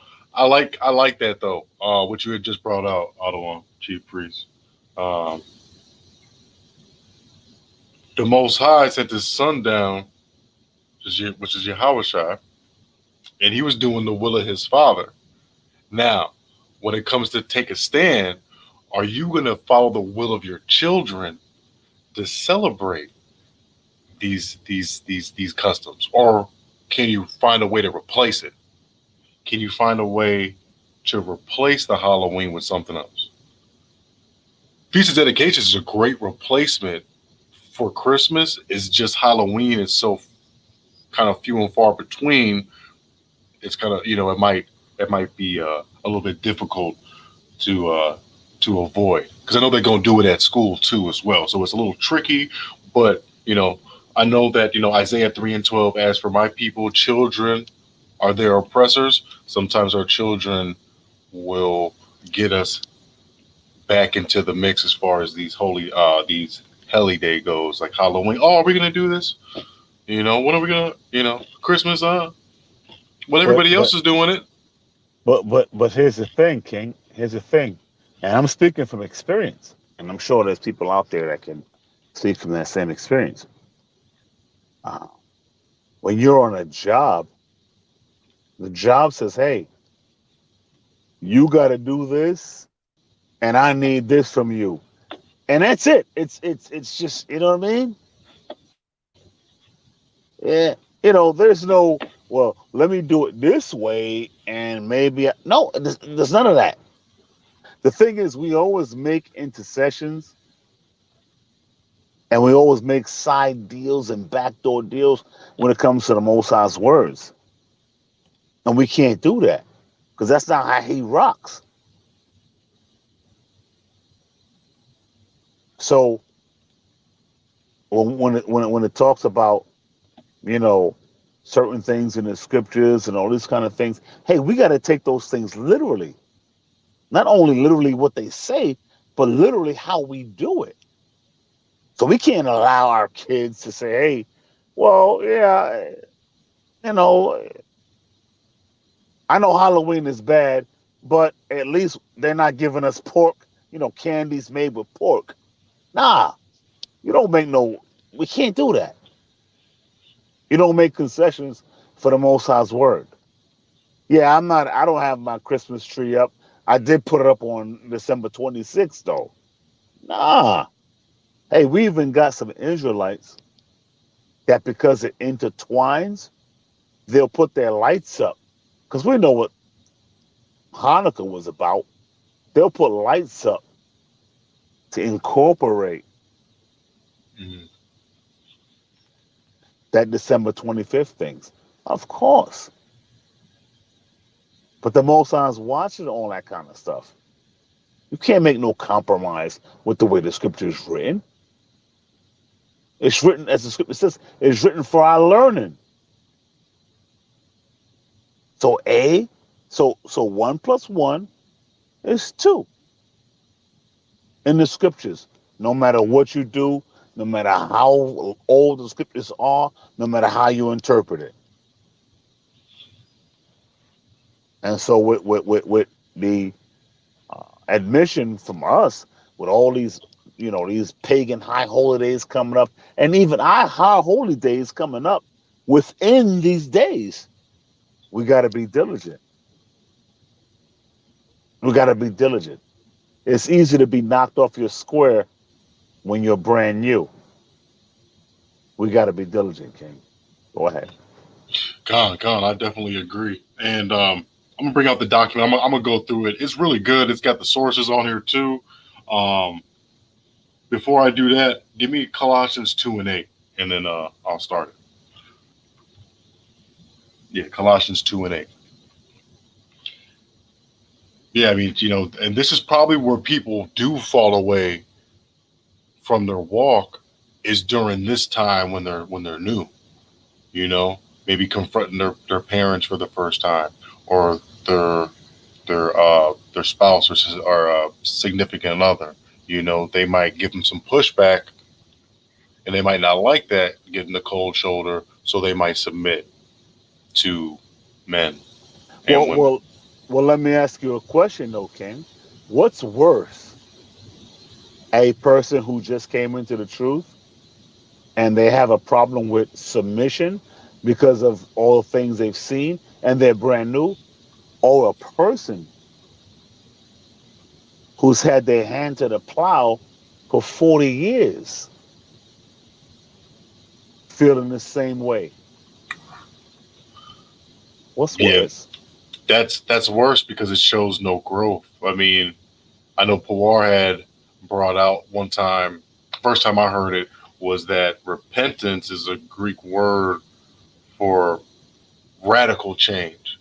Of course. So in 40 years, if you didn't radically change, and we know that the Most High's time is a little bit different and unique to him. So radical change might be slow, but it's still change.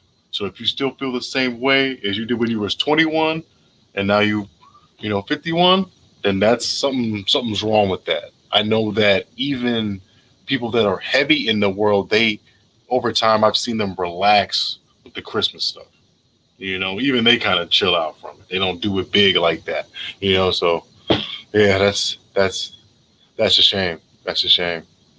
That's definitely a shame. So Colossians, young Adawan, 2:8. Colossians chapter 2, verse 8. Beware lest any man spoil you through philosophy and vain deceit, after the tradition of men, after rudiments of the world, and not after Christ. Right, and we're gonna get into that. And this is why the Most High requires the past, because we don't know that these days are rooted in idolatry, fornications, child sacrifice. And that's what it is. So let's get into it. Let's get into it.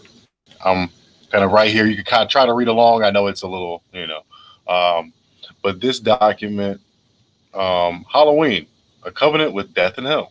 And give us a little precept. He's lit. We have made a covenant with death, and with hell we are at an agreement. Hence, Halloween. Halloween, the day itself, is of Druidic origin. Halloween began over 2,000 years ago among the Celts and their pagan priests called the Druids. The Druids are history's king of the occult, witchcraft, Satanism, paganism, and virtually all facets of the occult acquire instruction from the Druids. From the popular jack-o'-lantern that your kids draw in school, trick-or-treating that your children do, costumes that we all do, ghoulish demons, goblin witches. It comes from Druids. Who are Druids? They're Celts. They're pagan, meaning that they don't have the truth in them. They're not of the Most High. They don't believe what you are supposed to believe. And they're men. They're men. You're getting your tradition from men. Hence the Colossians 2 and 8. Let's keep reading. What did they do? What do they do? What do these Druids be doing? Okay, the Druids celebrated 2 special nights of the year, Beltane and Samhain. So people know about that Samhain. Beltane took place on May 1st and marked the birth of the summer. What also happens around there? Passover, maybe? Think Satan's a little jealous? Samhain occurred on November 1st, and November 1st, okay, and signified the death of summer, which, winter or fall is the death of summer in a lot of different cultures and stuff like that. Samhain, a night celebrating death and hell. What is Halloween? Death and hell. What are you really doing there? What does the Most High think that you're doing there? Celebrating death and hell. Why? Because that was the Jews' most important ritual. It was a terrifying night of human sacrifices, and it was the original Halloween. The Druids believed during Samhain, the mystic veil separating the dead from the living open, right? They taught that these Roman spirits loosen on Samhain and went searching for a body to possess. Now we got spiritual possession. The frightened Celts would masquerade as demons, evil spirits, and go and hope to convince the roaming evil spirits they were another evil spirit and leave them alone. The Celts also prepared meals as treats to appeal evil spirits from tricks or malicious acts, hence the trick or treat. You're basically, talking to demons about leaving you alone. If you want to have the demons leave you alone, follow the law, statutes, and commandments of the Most High. And that's going to be the only way to leave the demons alone. So they perform horribly human sacrifices, vile ritual. Let's see here. Let's keep going down. Firstborn sacrifices are mentioned in the poem in the Descentius, which records that children were sacrificed each Samhain. If you don't believe it, let's get the book Halloween, From Pagan Ritual to Party Night, page 17. It's lit. It's lit. I'll try to. I'll try to. But the source is there though. He got sources. Buddy was with the spirit on this.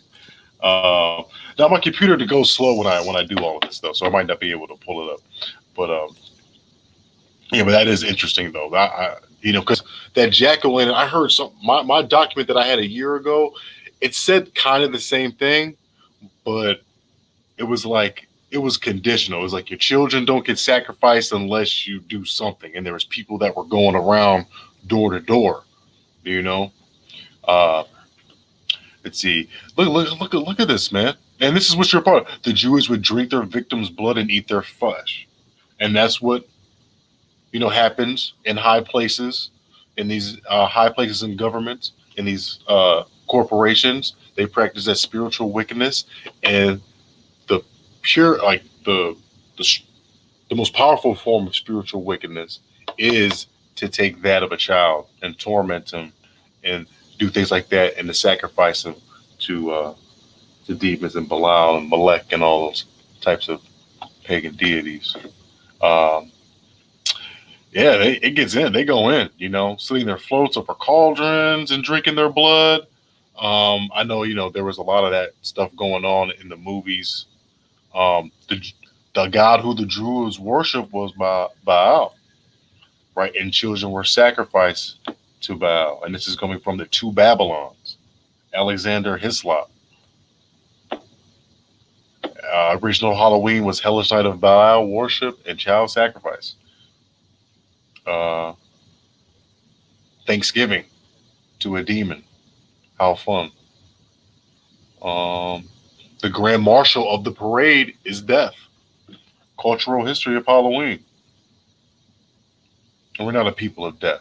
What does the scripture say? Death is the last enemy. Isn't that what Brother Paul said? He said, death is the last enemy that we will defeat. So why are we celebrating? The goal is to be immortal. The goal is to get back the same status as Adam had before he fell off. To get back and regain our immortality. That's what we're really trying to do. It's a big movie. It's a beautifully scripted movie. The Most High deserves all the credit, and we don't know when it's going to end, but it's getting good. And this right here is what not to do. I mean, all this bloodshed and what they were doing, these Celtic Druids, it's blasphemous, Look at this. Look at this. He was lit. The blasphemous name of Halloween clearly bears the fingerprints of Lucifer, as found in Isaiah 14:12. I will be like the Most High. And look at this. This is what I really wanted to bring up. The witch's New Year.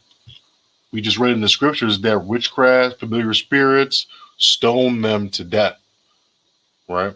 Stone them to death. But this is their New Year. This is what witches do. Child sacrifices happen on this night, even though we don't see it. Maybe some of us might feel it, but this is what happens. This is what happens. And, that's why we can't follow these things, because they're derived from ancient Celtic and Druid pagan religious customs. We don't know where these things come from. Our people don't know what we worship. But hopefully, when we do know what we worship, we know that our salvation is tied in to not doing these helly days, as I like to call it. And this is just one. This is just Halloween. Just Halloween. There's a lot of stuff, man. He went in. I'm not going to go through it all, but and look at this. Halloween machine turns the world upside down. One's identity can be discarded with impunity. Men dress as women and vice versa. Authority can be mocked and circumvented. And we know that we are people. We're supposed to be a people of laws and order. The scriptures say that Judah is my lawgiver. We're supposed to be a governmental people. Men of renown, once again, we got to return to that. You see those politicians and on TV doing what they do. That's kind of like how we used to do. Not dressing up like that, but, and maybe not conducting ourselves in the manner that they do. Because, being liars, stealers, cheaters, and lying 24/7, that's no mark of a kingly priestly people. But you know, them being on the TV, gloating and stuff like that, being out there in the public eye, thinking that they're the stuff. Yeah, that was us once upon a time. So imagine how they felt when we were on. So, and that's pretty much. It's pretty. Oh, look at this. You know, yet it has been the gay community that has most flamboyantly exploited Halloween's potential as a transgressive festival. You know, so they're gonna, you know, and that's the thing. And that's the thing about this stuff with the LGBT and this and that.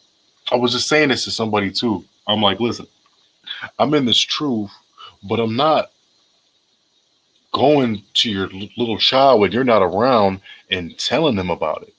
You know, you can catch us out on the streets where you're going to be walking with your child, and we'll tell you both about it. And if you don't like it, you can cover the child's ears and you could go. But in all of these homosexuals that grown into power, all these sodomites that are in power, your childhood wasn't like that. You did that on your own. You went to that wickedness on your own merits through watching whatever you were watching, but it wasn't forced. Now y'all are coming after the children because that's where sodomy is roots from, having sex with a little boy. That's what they were doing in Greece. That's why they have best men at weddings, because that's who the man, like Alexander the Greek, if he had a wedding, his best man, he would be having sex with him too, and his wife, and everybody would know, and everybody wouldn't care because that's how they got down. You know, if you watch the movie Alexander, before he goes into bed with Rosario Dawson, the little boy comes out the room and looks at him in disappointment, you know, and he walks off. So that's just hitting and showing you too. So I don't know, man. They just gone too far with all that stuff. I've been watching a lot about that. But anyway, I digress. Yeah, so that's it for the lesson as far as the Halloween goes. So hopefully some of our people that are watching, that aren't in the truth, hopefully they get some of the info. I'm gonna stop sharing my screen. Hopefully they get some of the info and kind of think twice before they go to one of those Halloween parties. You know, because I'm speaking for my generation. I know that we don't do the Halloween decorate, maybe even buy a pumpkin. But as far as the going out, we're in the most danger of getting killed for our transgressions. Yeah, I'm speaking to those. Because what happened in Joliet can happen anywhere, every Halloween, and it does happen. So I just want to, you know, for next year, you know, let's be more prepared. Let's be heavily girded, and let's keep walking that narrow path. Come. Hey, did you actually bring that article out about that shooting? I can try to pull it up. Okay. And then I know you said you was digressing. There's another thing that took place kind of interesting today, and I didn't want us to end the class without kind of touching on it, and then we probably can touch on it a little bit more next week. I know you've probably been at the plantation most of the day, so you probably didn't see it unless you've been in the chat. But whenever you're ready, Ken.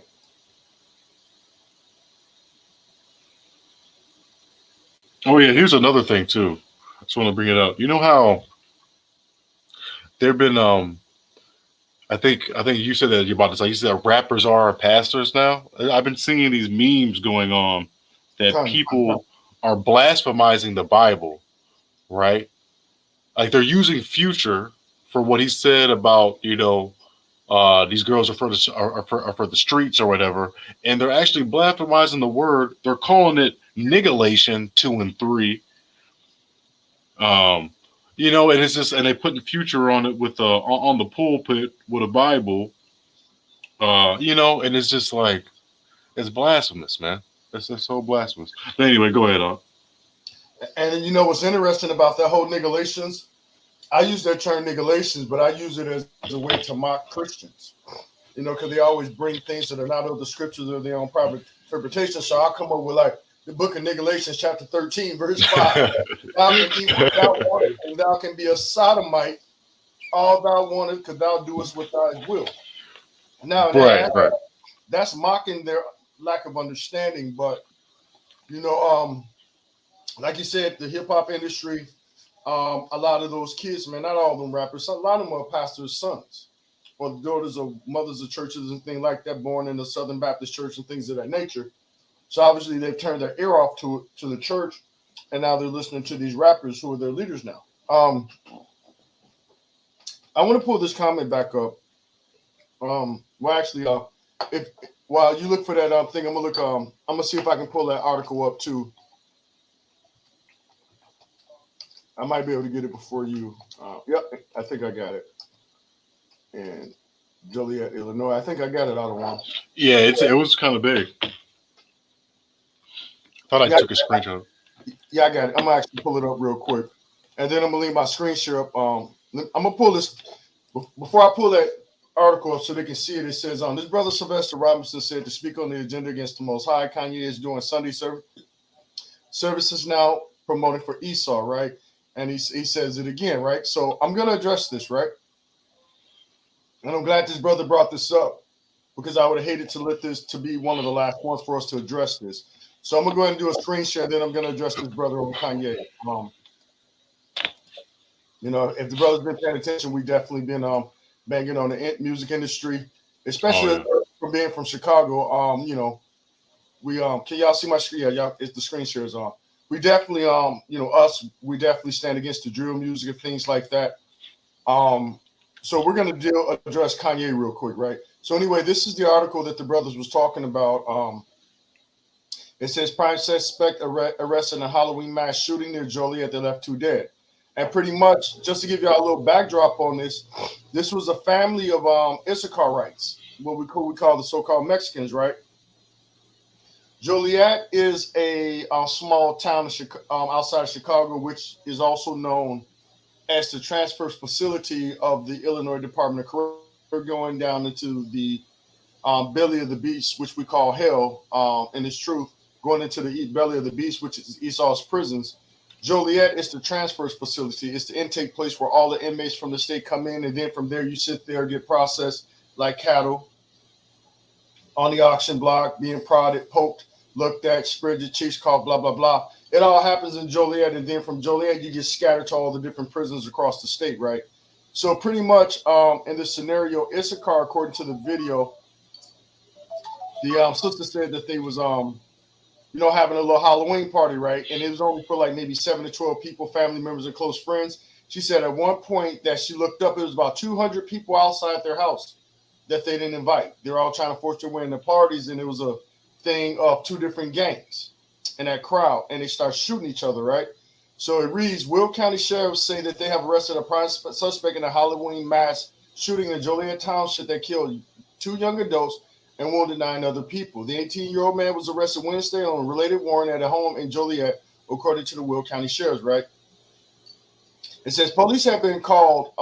Wait a minute. It says that sometimes was holding his name because he has not been charged in the mass shooting last Sunday when 2 gunmen opened fire into a crowd of 200 people, killing Holly Matthews and Jonathan Sabalos, both 22. So obviously we see Holly is an Edomite.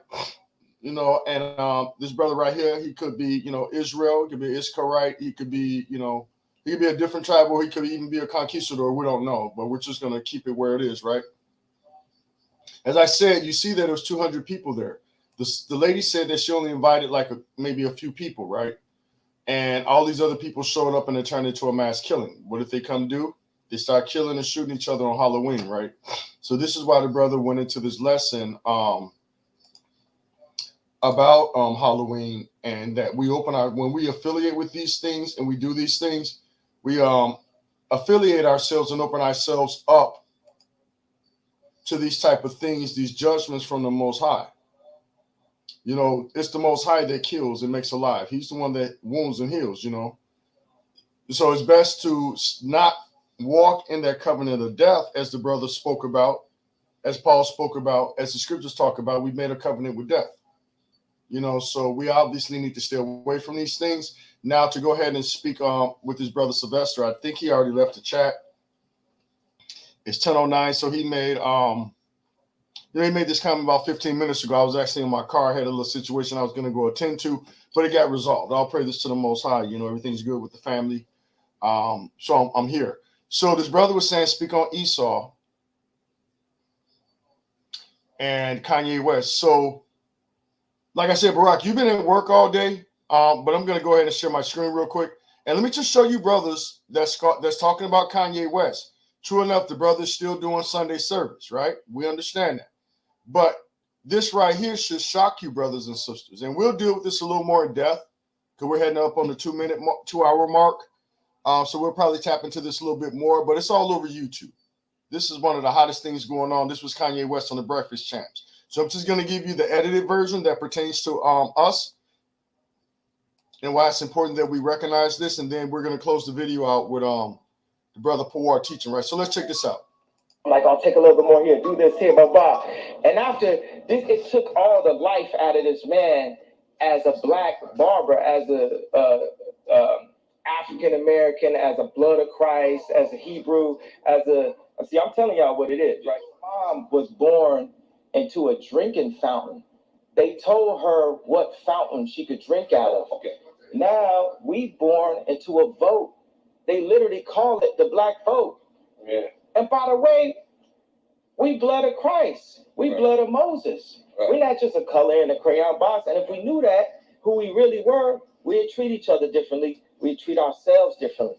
So when you say, I'm black and I'm proud, like, but of what concept are we understanding? They say, go see the African History Museum. Why do they start when the boats came? Why don't they start with the drums? When we were kings. No, they don't want it, but we are kings. Mm-hmm. But the 400 years doesn't have to deal with slavery. It has to deal with the Bible. It has to deal with us being disobedient to God. Right. And that's why we farm land that isn't our own. Record labels, the NBA, Hollywood. These boys be scared. They be sitting there. Michael B. Jordan be telling my cousin, like, man, I want to do what Ye do, but I'm just, I'm right here. Or, like Kevin Hart be like, man, I like that. I'm envious of what Dave Chappelle could do. And then they sitting it at us. Me to him. Say this. Tech, blah, blah. He said this. He said that. It's like, boy, this there will be blood. It has to be some type of respect, a male perspective, a God perspective, and some type of community leadership. And I'm the leader. And that's what I told Laura. Yeah, I told Laura, I told everybody. I'm the leader. Let's look at it. Let's open up this Bible. Then you and your grandmother's like, you need Jesus. Yeah, you need Jesus. That's what you need.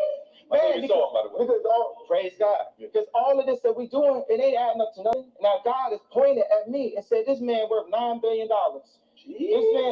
This man, and that's pretty good for a black man. Since I was the black. First of all, I said that before. We gotta take the black version off it. Because I'm running circles around, all the other what we're gonna do? Yeah, that black or white. But what we're gonna do, Moses, is in order for Moses to be Moses, he had the ability to be able to take that out of anybody else. That's my thing. If I'm a rap on a song, if I'm gonna do a beat, if we talk about money, whatever we talking about, I'm gonna be the Moses of the situation because that's what God anointed me, that skill set to be able to do that. You know, in hospitals today, they will tell a black mother that the baby not gonna come out today because we are inside. Us as 12 tribes of Judah, as a member of the Hebrew people, we are still inside of our genocide. 50% of all black deaths a year is abortion. And black deaths a year is abortion. Wow. And Plan B was created by Margaret Sanger with the KKK for black population control. Yep. Getting deep right now, yeah. This is what I cried about during the election. Those tears is gonna be gospel someday. And what am I doing? I know the guy from Texas got a lot of backlash for changing the laws. I'm not in a position, that's not what I'm doing. What I'm doing is providing a plan A, an opportunity. All right, so I'm gonna stop right here, right? And I'm gonna stop right there. Let me stop my screen share. Were y'all able to see that? Okay, let me stop the screen share. So basically what we got is Kanye West. And Kanye is what he is. Kanye is borderline psychotic. but borderline genius. We got to call it what it is. The brother got some mental issues. The whole industry, all of America has tried to make this brother out to be crazy, right? But what we have to understand is everything is on the Most High's timing. Kanye's always believed in God. He made a song called Jesus Walk. His mother was big in the church. And the reality of it is that the Most High is waking his brother up. The brother said that we're from the blood of Christ, that we're from the blood of Moses. The brother said that we're the Hebrews. So now this brother is slowly waking up to the understanding that we're the Hebrew Israelites. So yes, right now the brother is still going to church on Sunday. Why? Because he still doesn't know the full truth. But he has the zeal for the Most High. And now he's getting a little bit of knowledge. So no, I'm not going to speak against Kanye West. Yes, I'm against Sunday service. But just like all of us at one point in time, we were doing the same things that that brother was doing before the Most High gave us that knowledge. So I'll tell you this. I don't think that the brother learned it on his own. I think he's been watching the camp videos. All praises to the Most High. The Most High's word is not going out void. It's going out in its frequencies. I'm going to speak about Deacon Hakah. Deacon Hakah did a track called Kanye West. And I'm pretty sure that that brother heard that because we was bumping it in Chicago. And I'm pretty sure Kanye will hear anything about anything, anybody speaking ill about him, right? Especially on social media. So the only thing I'm going to do is send up prayers to the Most High, that he continues to use his brother as a vessel. He give him the full knowledge and understanding. And then he can understand what he needs to do. And when he said that the Most High has put him in the seat of Moses, what the brother was saying in his field interview was that he has the platform now to put out the type of music that's different than what he's been pushing or what the world's been pushing. So if the Spirit of the Most High is trying to wake this brother up and take him to another place, then I'm going to wait back and wait to see what the Most High said and what the outcome is going to be. And I'm glad you're still here, Sylvester. I thought you was gone, bro. Yeah, he said a mouthful. And I'll pull that video back up just to finish it out because it's only 3 minutes long. And let me see that this guy says, brother probably going to lose all that money slowly and slowly. I hope not, though, but you know Esau. But here's the difference between him and a lot of these other celebrities, right? Kanye West is a billionaire. What can they take from him? What can they take from him other than his life? They can't take his money from him. It's already there. They can cut all his endorsement deals and all of that, but guess what? He owns his masters. So am I saying that this brother's got it all figured out? No. And the brother right here, Moshe, the expert said the name of his shoes is Ashereth with a wave on the side. He knows. You're right, bro. And whenever he did that back then, he may not knew what he knew. I don't know. So when I made the post about the brother, I say, wow, interesting. Let's wait back and see. The same thing with Kendrick Lamar. If the Most High can use the good and the wicked to bring forth this knowledge. So the only thing I'm going to say about Kanye for the time being, until we address it later, and next Shabbat, or if the brothers, the elders address it tomorrow, we'll deal with this next week. But definitely, we're going to send prayers out for that most praise to the hand clap that now he's using a larger vessel like Kanye West. Think about what Kanye West is doing. He got all the masses of people cleaving on to him, right? All them Gentiles. And guess what? They're going to serve us in the kingdom. They're going to be our slaves. No matter how they get there, no matter how they get this word, who deliver the word to them, it don't change jack about the outcome of what it's going to be. You know, and I know a lot of brothers, they do a lot of arguing back and forth, bashing the camps and all this other stuff, and then vice versa. We're in the midst of Chicago, so we're around 3 different communities: the One West community, the modern community, and the cultural Israelite community in Israel. So it's all 3 of them. For the most part, we believe the same thing: laws, statutes, and commandments. You'll hear the elders sit back and say that, hey, they're going to be our servants and all of that, but they don't use the term slaves. But me and Barak, we sat in some of them congregations on the Shabbat and sat back and looked at each other and heard the elders say exactly what we said, but just in a more softer tone. Because he said in the congregation, how many of y'all want service in the kingdom? How many people y'all want serving y'all in the kingdom? How many of y'all want washing y'all dishes and taking care of y'all kids and working in y'all fields? So don't get it twisted when they try to make a huge difference between the One West Israelites and the moderate Israelites and the cultural Israelites, including the brothers that's over in Demona. We sit amongst these brothers.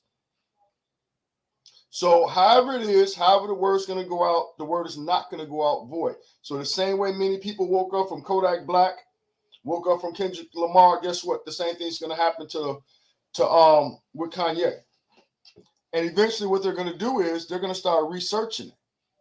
Now just imagine if that brother came into the truth and he started producing brothers like, putting tracks out there with brothers like Ak Words and Daniela, or some of the more known Israelite rappers out here who are trying to tear down this industry of lies and deceit with these false pastors leading our babies to death.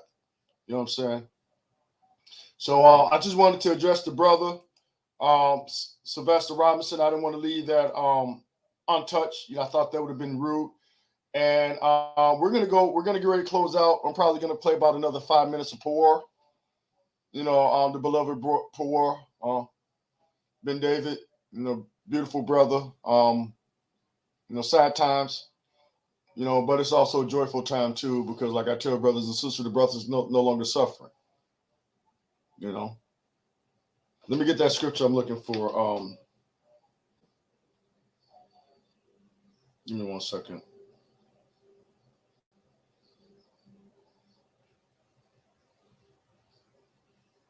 I know I'm trying to pull it up. It's in the Apocrypha.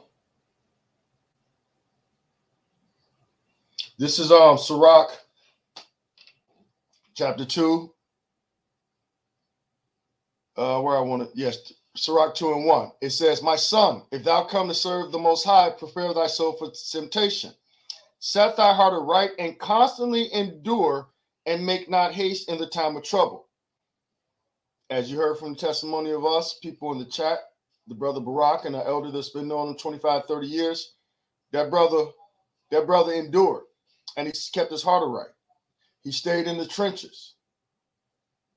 Even when his body didn't want him to do it, his will forced him to do it, to go out there and serve the people, to do the will of the Most High. It says, "Set thy heart aright and constantly endure, and make not haste in the time of trouble. Cleave unto him and depart not away, that thou mayest be increased at thy last end." What is our last end? The day when we transition from this body back to the spiritual realm to go back before the Most High. Verse 4 says, "Whatsoever is brought upon thee cheerfully, and be patient when thou art changed to a lower state." Because the brother Pawar fits verse 5. "For gold is tried in the fire, and acceptable men in the furnace of adversity." So while that brother was walking through his own personal trials and things that he was dealing with, he became an acceptable man in the furnace of adversity. He never folded, he never flipped. It says, "Believe in him, and he will help thee. Order thy way aright, and trust in him. And ye that fear the Most High, wait for his mercy, and go not aside, lest ye fall. Ye that fear the Most High, believe him, and your reward shall not fail." And then Yahweh Shem Yahweh Shai Barakatah. So we're gonna go ahead and close out with this brother doing some more teaching.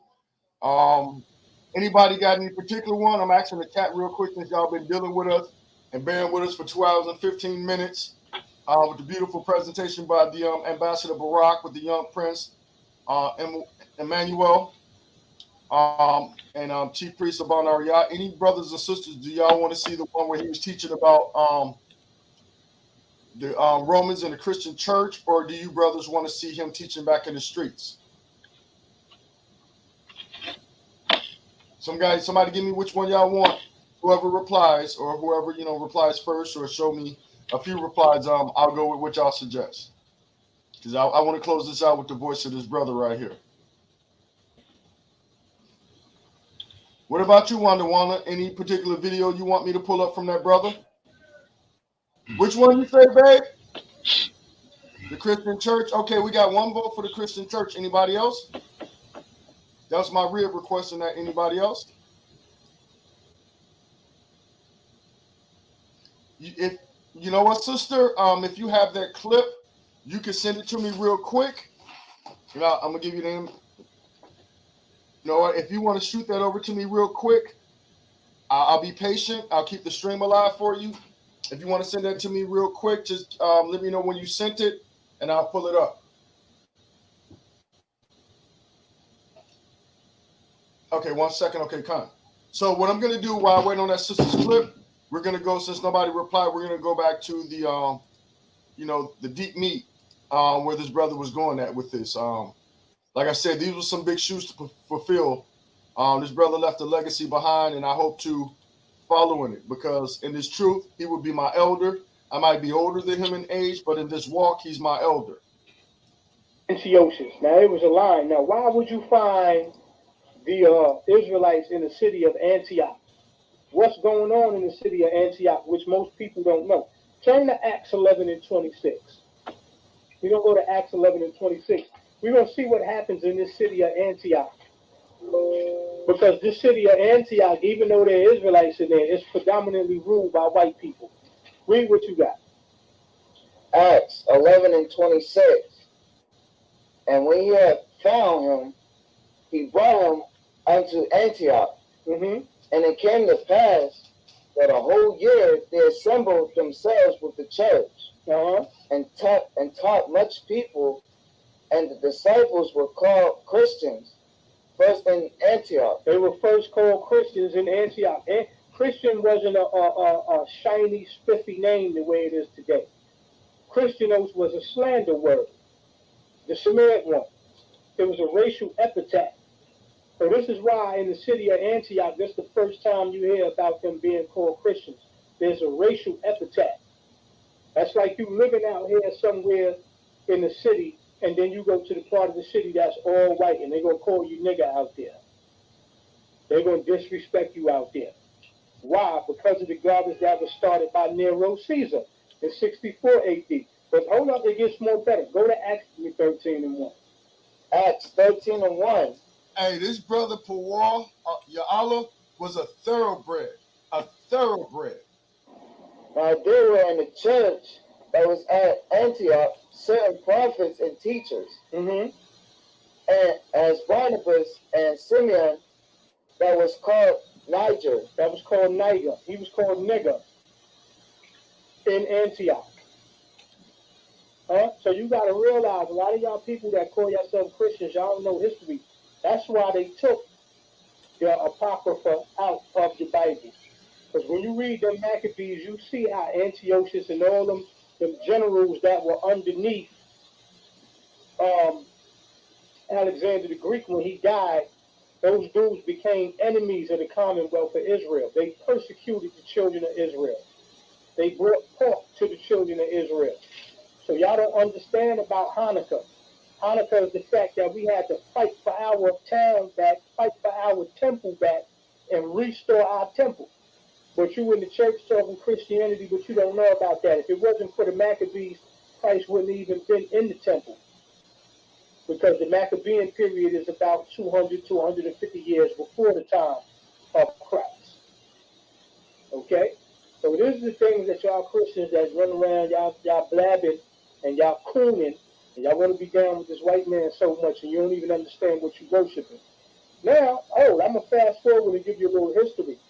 In the year 312 AD, Constantine has what they document, according to the Catholic Church, the vision of the cross. He had a vision of a cross, but not just any of a cross, a burning cross. That don't sound familiar? That burning cross is the same emblem that the KKK use today. Mighty strange that the people in the KKK got the same robes like the Baptist Church, but they wear the red and white like the Catholic Church. So this is what y'all Christians don't realize. Y'all don't know no history. That's why they only give you. Hey, Salaki, real quick. Sister Wana, I'm in my email. I'm looking for it. Let me just turn my Wi-Fi on. I haven't received the email, but I do see that you say you sent it. So I'm gonna try to refresh my screen real quick to see if I can find that email. If you could, just send it to me a second time just to be on the safe side. And like I said, we'll be patient for you if we can get access to it. Sister Wanda. To the New Testament.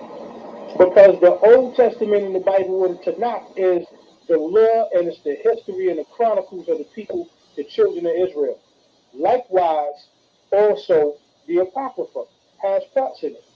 Okay? When you go forward to 431 AD, this is when, and these are tenets of Christianity, because the cross is a tenet of Christianity.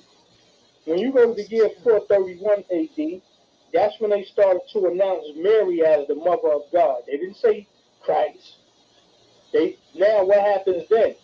Now they get to the point to where there's no men around. They mention Joseph not nary a time. No more Joseph. No more patriarch and Catholics. Now it's just Mary. Now that leads me. I want to go one more thing before I go into a main segment part. But in the year, between the year 1216 AD and 1223, you had the approval of the Dominican order. What is that? The real original Dominicans were an order of the Roman Catholic Church. They were not a people. That's why our brothers and sisters out there that speak the Spanish, okay? Because Latin is a language, not a nationality. Spanish is a language, not a nationality. Okay? So y'all brothers who speak Spanish, y'all not Spanish. Y'all are still the children of Jacob. Y'all the children of Israel. Okay? But around that time, they approved an order. They approved two. They approved the Franciscan and they approved the Dominican order. And these were beggars. That's what they... Give me a second. Let me start my screen share. I want to check on my email again to see if I got the sister's email. So let me check real quick.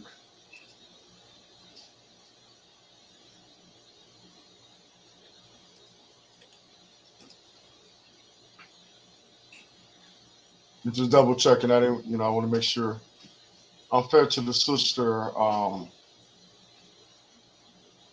I'm sorry, Sister Wonder One. I have not received the email. I'm not sure if it's an issue on my part. Let me just double check the email I gave you. Ambassador. Yeah, that's the correct email. So anyway, I haven't received it, but to the brother, okay, you resent it. Cool. For this brother, this guy, he says, please put the video link in the description. I dropped it down at the bottom for you, as you can see right there. Want to send a shout out to the brother Sylvester Robinson for the $20 super sticker, Thawada. And we also want to say Thawada also to the sister Wanda for her super sticker donation to us. And this sister's always on the feed. Okay, so she sent it to AOC. Okay, you sent it to AOC Houston. So yeah, this is where you need to send it to me. To this email address right here, sister. That one right there. That one to get right to me. Not the one on the screen. That'll go down to Houston. This is right here to me, and what I'll do is I'll pull the video back up, and I'll wait for that email to come through again. I want to see what the sister says that she has. Think about you, brothers from the tribe of Simeon, so-called Dominicans. They think y'all ain't worthy of nothing but to be a beggar. Same thing with the Levites out there. That's why y'all got the France and all that. Hey, did y'all hear what he said about the Dominican friars? That when they call the people Dominican, that's calling them beggars. That's the same thing he was trying to explain to that Dominican brother. And let me pause right there real quick. Let me see if I still got that video up when he was trying to explain that to that brother. Yep, this is it right here. He just said it to this brother right here in this video. Believing the big race. Because y'all here preaching, y'all here vaccinating about so-called white. Inside of the Bible, Egypt is supposed to be positive. We read the English for imbeciles like you to understand. Okay? James, what's the matter with King James? What's the matter with King James? King James say redeemed. What's the King James say redeemed? It says buy. The word buy means redeem. It says no one will buy. It means to redeem. I'm teaching you word etymology. Wait a minute. I'm not wait a minute. When the Atlantic slave trade was. For one, we expect Esau to scoff, but as you saw earlier when he was dealing with this brother over here, these brothers when he was trying to explain that same thing about the Dominican friars. Pay attention. What? Slave. That's what the Catholic Church do. That's what the Catholic Church do. You say you're a Catholic. Hey, Catholic Church ain't nothing but child. I believe in God. I know what the Catholic Church do, bro. But you just said. But I go to the Catholic Church to worship God. To worship God. Not nobody else. To worship God, bro. Why you looking at everyone else, bro? Psalm 94. Oh, y'all said, bro. Who will rise up for me against the evil God said, who will rise up for me against the evil Myself. So how could you, okay, if this is you, how could you promote the Catholic Church when the Catholic Church have great I'm not promoting. Of course, the damn planet. Where you from? You Dominican? I'm from the Bronx. I'm definitely Dominican. Pay attention, people. Pay attention. Pay attention. Remember, I said brothers ought to listen more than running their mouth when they step into the house of the Lord, right? But listen, Watchers broke this down in the other video, and he's going to tell his brother the same thing. And this is like something that's blown the brother's mind that he can't even fathom or have an understanding of why Pawar is trying to drop these jewels on him. Even though he might be rude in speech, he's not being rude according to knowledge. He's telling 100% truth. And also, sister, Wonder Wanda, I did get the video, so I'm gonna play this for a second, then I'm gonna jump right to your video. You know what Dominican mean? What? I'm Dominican, bro. Dominican mean? Okay, Yo, Bata Libertad. Inside of the Catholic Church, there's You trying to school me in my country, bro? Dominican friars. Yes, you doing. Guess what? When you watch the movie called Robin Hood, the Dominican friars are the beggars with the sackcloth on and the damn balls in the middle of their head. So everybody who calls themselves a Dominican, they saying that you ain't nothing but a beggar. Because I know I've seen you before, bro. I ain't gonna hold you. So I'm gonna keep it like that. It don't matter. If you see me, you gonna see me again. It don't matter. You gonna see me again. So again, I'm gonna go back to Pawar's video. I'm gonna go back just a little bit about what he said, and I got the sister's video, so I'm gonna pull it up in a second. So I'm gonna go back here. Israel. Listen. Okay, but around that time, they approved an order. They approved two. They approved the Franciscan and they approved the Dominican order. And these were beggars. That's what they think about you, brothers from the tribe of Simeon, so-called Dominicans. They think y'all ain't worthy of nothing but to be a beggar.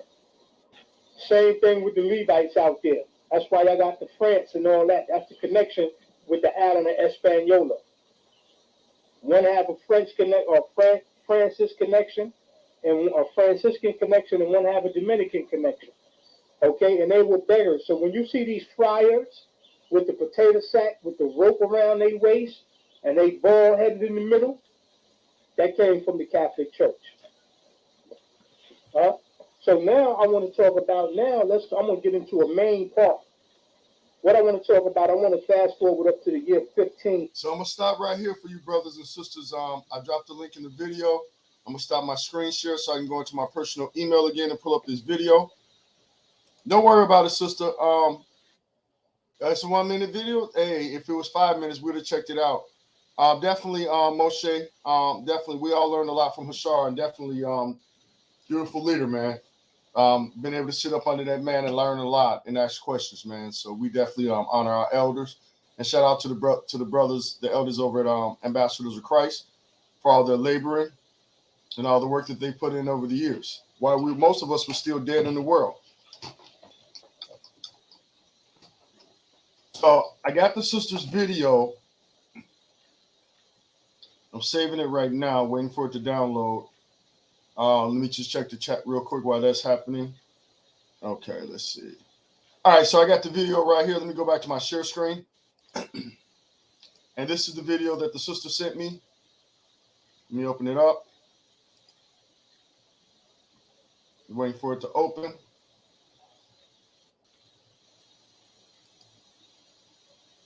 Okay, here it is. See if it'll open up. People all across the globe, it's time for us to return back to the well-established commandments. Salakia, that didn't work. Oh, I did something wrong. I did something wrong. I had it, and I messed up. What is it doing? Or is it already open in the background somewhere? No. It was just playing.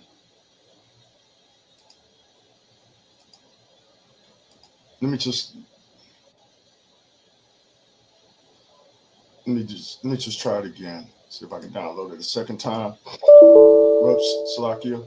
All our people all across the globe, it's time for us to return back to the Lord's statutes and commandments, regardless of our differences, and put the Most High first and foremost. If we can put Him before we put, same effort we give the Most High, if we give Him that effort that we give social media, celebrities, and clothing and relationships, we will return to being the most powerful nation on the planet again, because He's going to give us all of that in the fullness.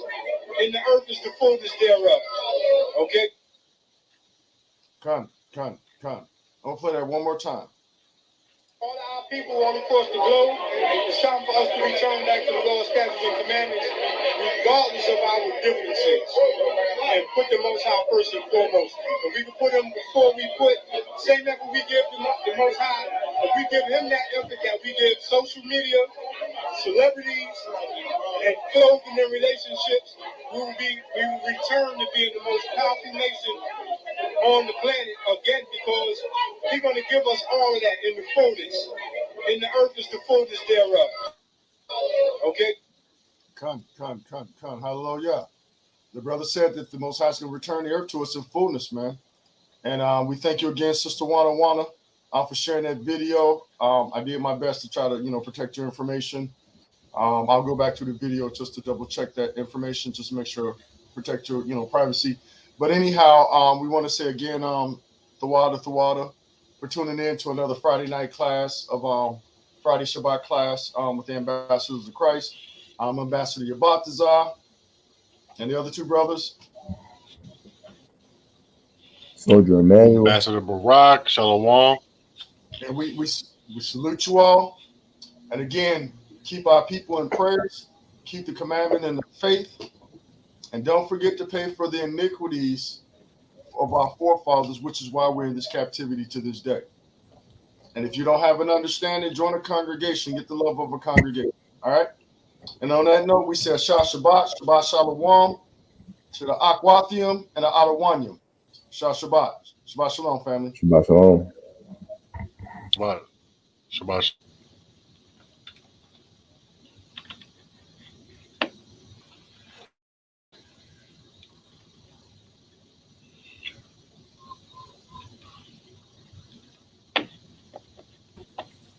I don't think he ended it live. Oh, we still live.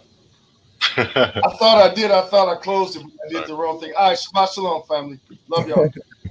Thawada for your donations and tuning in. Always a good time with the people, man. Shalom.